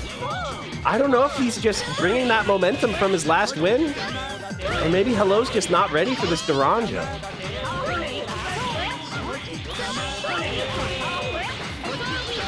All right, this is just nice, calm, neutral. Dropping. Oh, okay.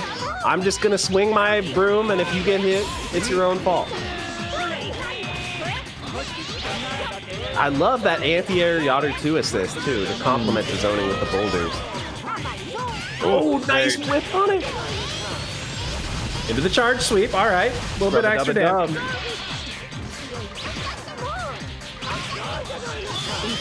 Oh, she's got the counter out. Wow, it happened.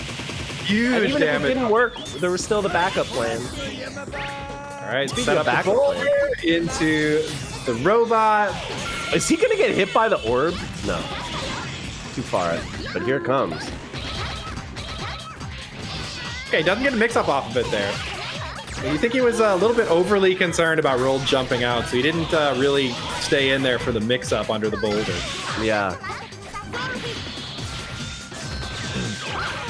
Oh, gets on the other side. Oh, first bait. 3, so nice. Not quite enough damage. Although we saw last time the level 3 ended up spelling curtains for Hello, so he's really got to try not to get hit here. Well, okay, he tagged out, so the Baroque risk is not as high. Stagger, keep the pressure going. Hello's keeping his composure here. He's bringing this back. Yeah, absolutely. Oh. About to get his first burst here. They both have burst meter. They're both sitting on, you know, half-ish health on both characters. Yachter 2 still recovering some red life, so if Hello can get Duranjo out of here soon, that might go away. But kind of a more conservative gameplay from both of these players. All right, just call in the rock. Yeah, here it comes. As big as this thing is, it's only one hit, right? So yeah, it doesn't quite lock you down as much as you would expect from the visuals. It's cover for mix-ups because you can't see anything. Right. Shades of Hellzone grenade from Piccolo.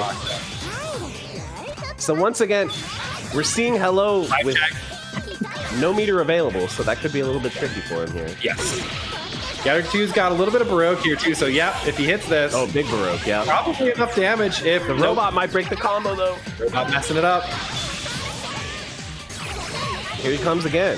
And he reflected the fireball too. Nice. Tagging to roll. Yeah, I think you really ought to just call another robot. See? Call in the robot. 10 seconds left. Oh, but this could be huge though. Oh, God, feel like the timer is gonna decide this match for sure. Oh, gets away with a free heal there in neutral. Oh no, he doesn't have meter for burst now. 3 seconds left. Oh, it whiffed over her head. Crossover counter. Yachter 2 almost dead. 1 second. Hello definitely has the life advantage there, and he will bring it back. It is now 2-1. Oh my God. Hello stays alive. How many games has Hello won with timeout? Timeout? He loves it. He loves that more than anything. I feel like we've seen 0 timeouts other than when Hello is playing, where like half of the rounds go to timeout. I mean, that's just the kind of one of the big principles of his team is like, I can heal and I can be safe with all my DHCs. Like, not a lot of damage from the supers, but a lot of like heals and safe DHCs and setups and stuff like that. Ooh, this could be nice damage. Maybe force a burst. Wow, a little bit of a strange pickup there. I feel like all those jabs could have maybe been a little something better. He might have had some nerves. Oh, dropping boulders. Okay, Mothman looking very clean this round. Okay, gonna drop straight into... Oh, he didn't actually get the boulder out. He didn't let Boyaki come out. Mothman with a huge lead, but now Roll is recovering a lot of her life bar. Oh my gosh. Had to Baroque that Shadow Blade. Hits him with the big jump. The robot is in the building, though, dropping these combos for him.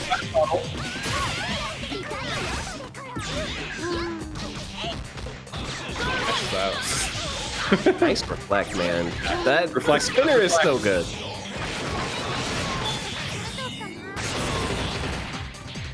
Oh, did she get hit by the fireball? Yeah, what happened with the heal there? I think she got hit by the reflected fireball, for real. You don't see that too often, especially not when you're covered by finishing shower like that. Goes low. Oh, what a burst! Didn't punish it in time. Was absolutely ready with the hard reaction burst bait there with the Baroque. Okay, yeah, he'll work this time. Once again, something I really like about what Hello did is that he's playing to his outs. He knows when he's behind, he kind of has to go for some more risky plays. Gets the wall bounce into the launch. Oh, no. And the life lead is getting ever closer. Dropped a couple of potential. And look, now he's going to DHC. Or maybe he'll just get away with it. Once again, the life lead is just slowly switching to Hello's favor as the timer gets lower and lower. Yeah. He gets these meters, he heals himself, wastes the timer. Oh, he expected a burst there. He was trying to just activate it. And so we've seen that, Mothman's kind of strategy here. Oh, man, forces the burst out. Mothman's strategy, he's going for counter zoning. He's trying to just, keep the opponent out. But when the timer is low, maybe counter zoning isn't going to work. Oh, good goal there. I'm not sure if he got crossed under there. Great block on that 50-50.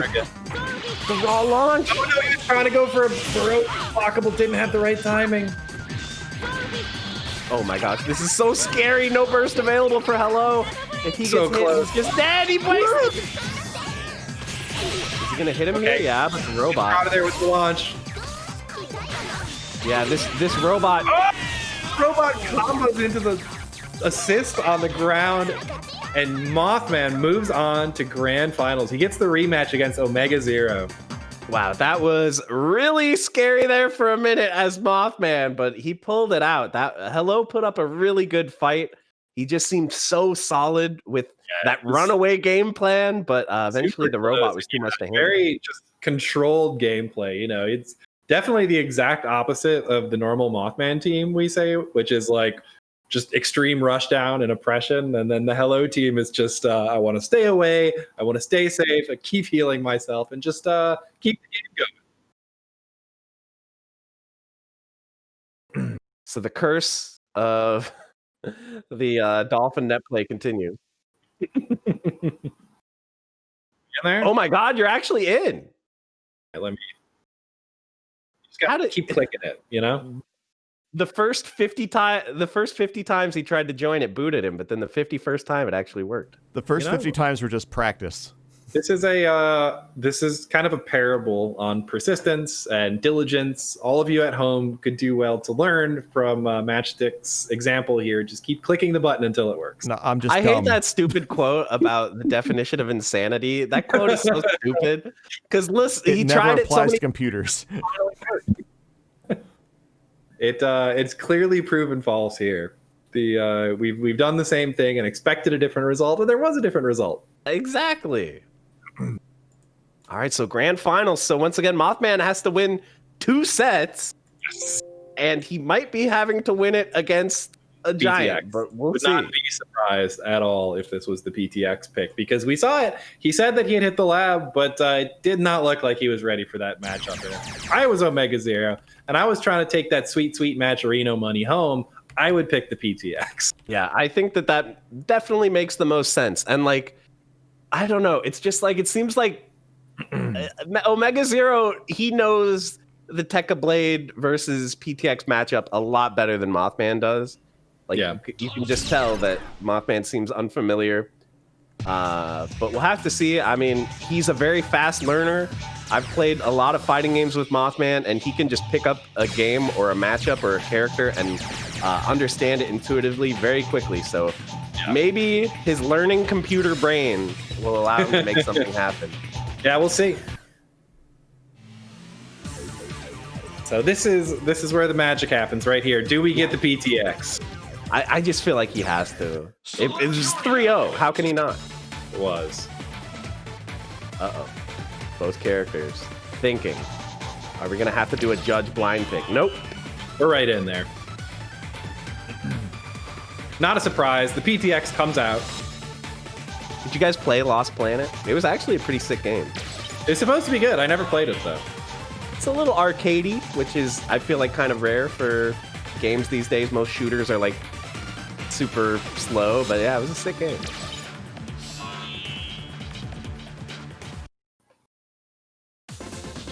All right, here we go. Mothman coming back with the Blade Saki again. Yeah, same matchup we saw earlier. Let's see if he can manage to play a little bit more solidly, not get opened up. He's just instantly trying to escape. Yeah, I think he just sort of needs to pick his spots better as far as when he can and can't be throwing these spears. You also need to pay very close attention to what the PTX is doing because his moves are so whiff punishable. Okay, goes for the unblockable missile. He's not going to have it for the setup now. Yeah, that was an interesting decision. He got a lot of damage off of that unblockable setup in most of the previous games. See, good blocks, good patience. And he does not go for the second lance. Okay, he didn't have... So this is a matchup experience thing. If he does not have Baroque and he goes for that the launcher, you can crash intrude in there. Nice, he lands that, and you can just see the chunk of damage that takes off. This is why Tekka Blade is considered such a great. Very close on the burst there. Gets the low that time into the chain. No, he can't do the full one setup. So Blade is getting a bunch of red life back. Oh, you got that. Not able to break the throw there. The doubles recliner. The just a cool like 25-30% off of overhead into overhead. Oh geez, still not breaking those, unfortunately. OmegaZero not ready with the combo though. Oh my god. The characters are just dying so fast. Yeah. And that's gonna be dead, right? Not quite. Oh! Couldn't even level 3 there? Either way.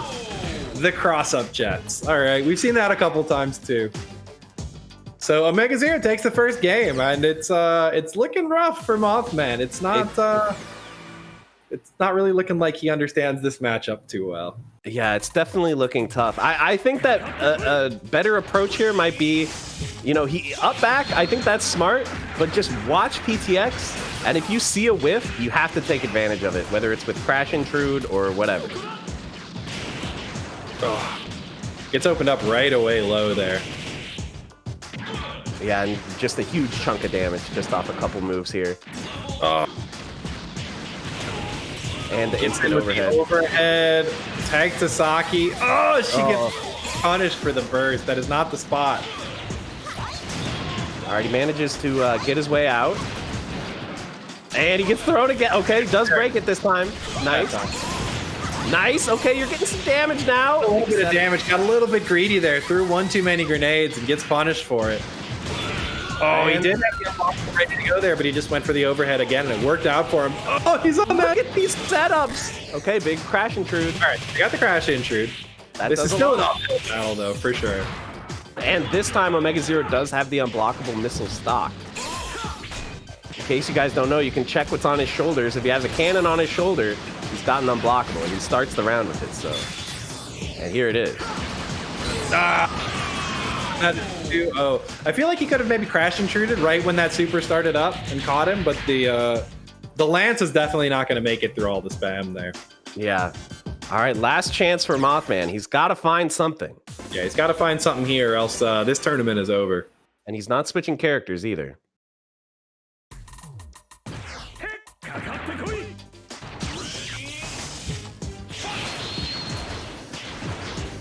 So the hard thing here is, even if Mothman manages to win, he still has to shut out OmegaZero for the rest of the set, even if OmegaZero switches to 0.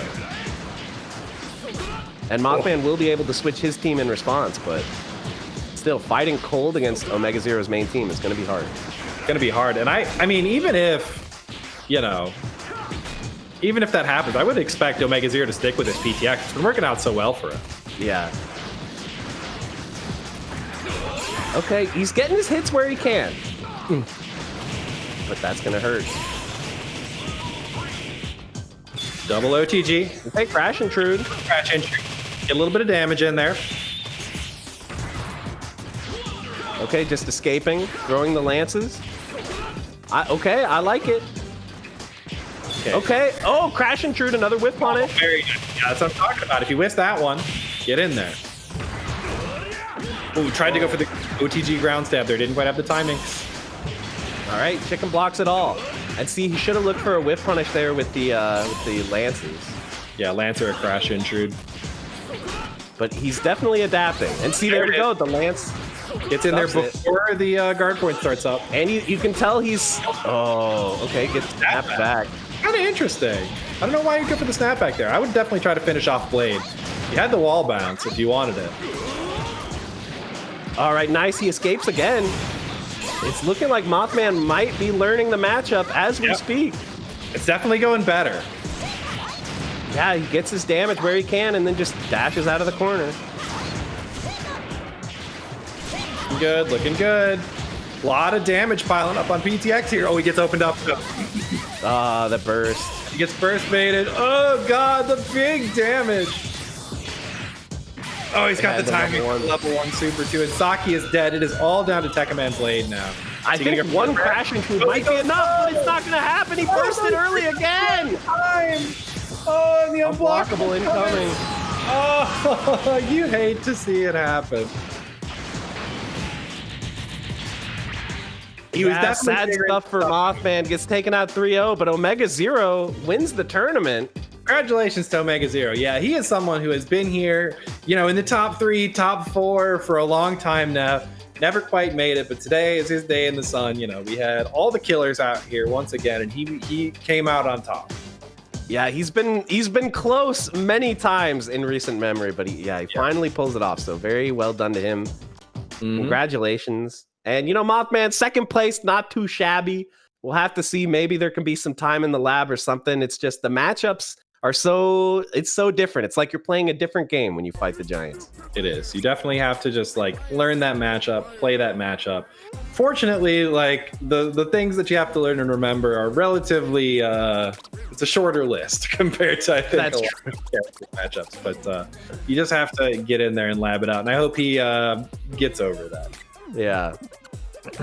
But yeah, thank you everybody who competed. Congratulations to OmegaZero and all of our competitors. And thank you all for coming and watching today. I really appreciate it. And we got the match arena up to a respectable $80. So thank you everyone who helped out with that. Thank you to JM Cross for helping me out on commentary here. Thank you to MatchStick Melee. Thank you, of course, to Obi-Wan who helped run the bracket.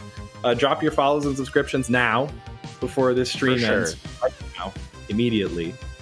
And thanks to everyone who also helped out with the UMBC 3 and MBCI portions. I'll thank them all by name on Twitter. I won't waste everyone's time right now. But with that, I'm going to pass it off to MatchStick. All right. Well, thank you, Dr. Science. Thank you, Crofts, for coming in and doing all this. You guys are amazing. Yeah, sorry about the technical difficulties today, everybody. No clue what was going on there. But it might just be time to reinstall Dolphin. Just take it back to 0 and re-up. But hopefully you had a great time. If you did, please hit that like button if you had a really great time. Hey, the sub button's right next to it. Come by during the week. Mondays we do Street Fighter. Tuesdays we alternate between Soul Calibur and Tekken. And Thursday we run GBVS on PC. It's always a good time. Thank you to Dr. Science for organizing this. It's been amazing to be a part of it. Every single month it is. And big ups to the players. Every week see something new. You guys really put in the work and it shows. So that's going to be it for me. Thank you again. And everyone be safe out there. Be excellent to each other. And that's Bye. Bye, everyone.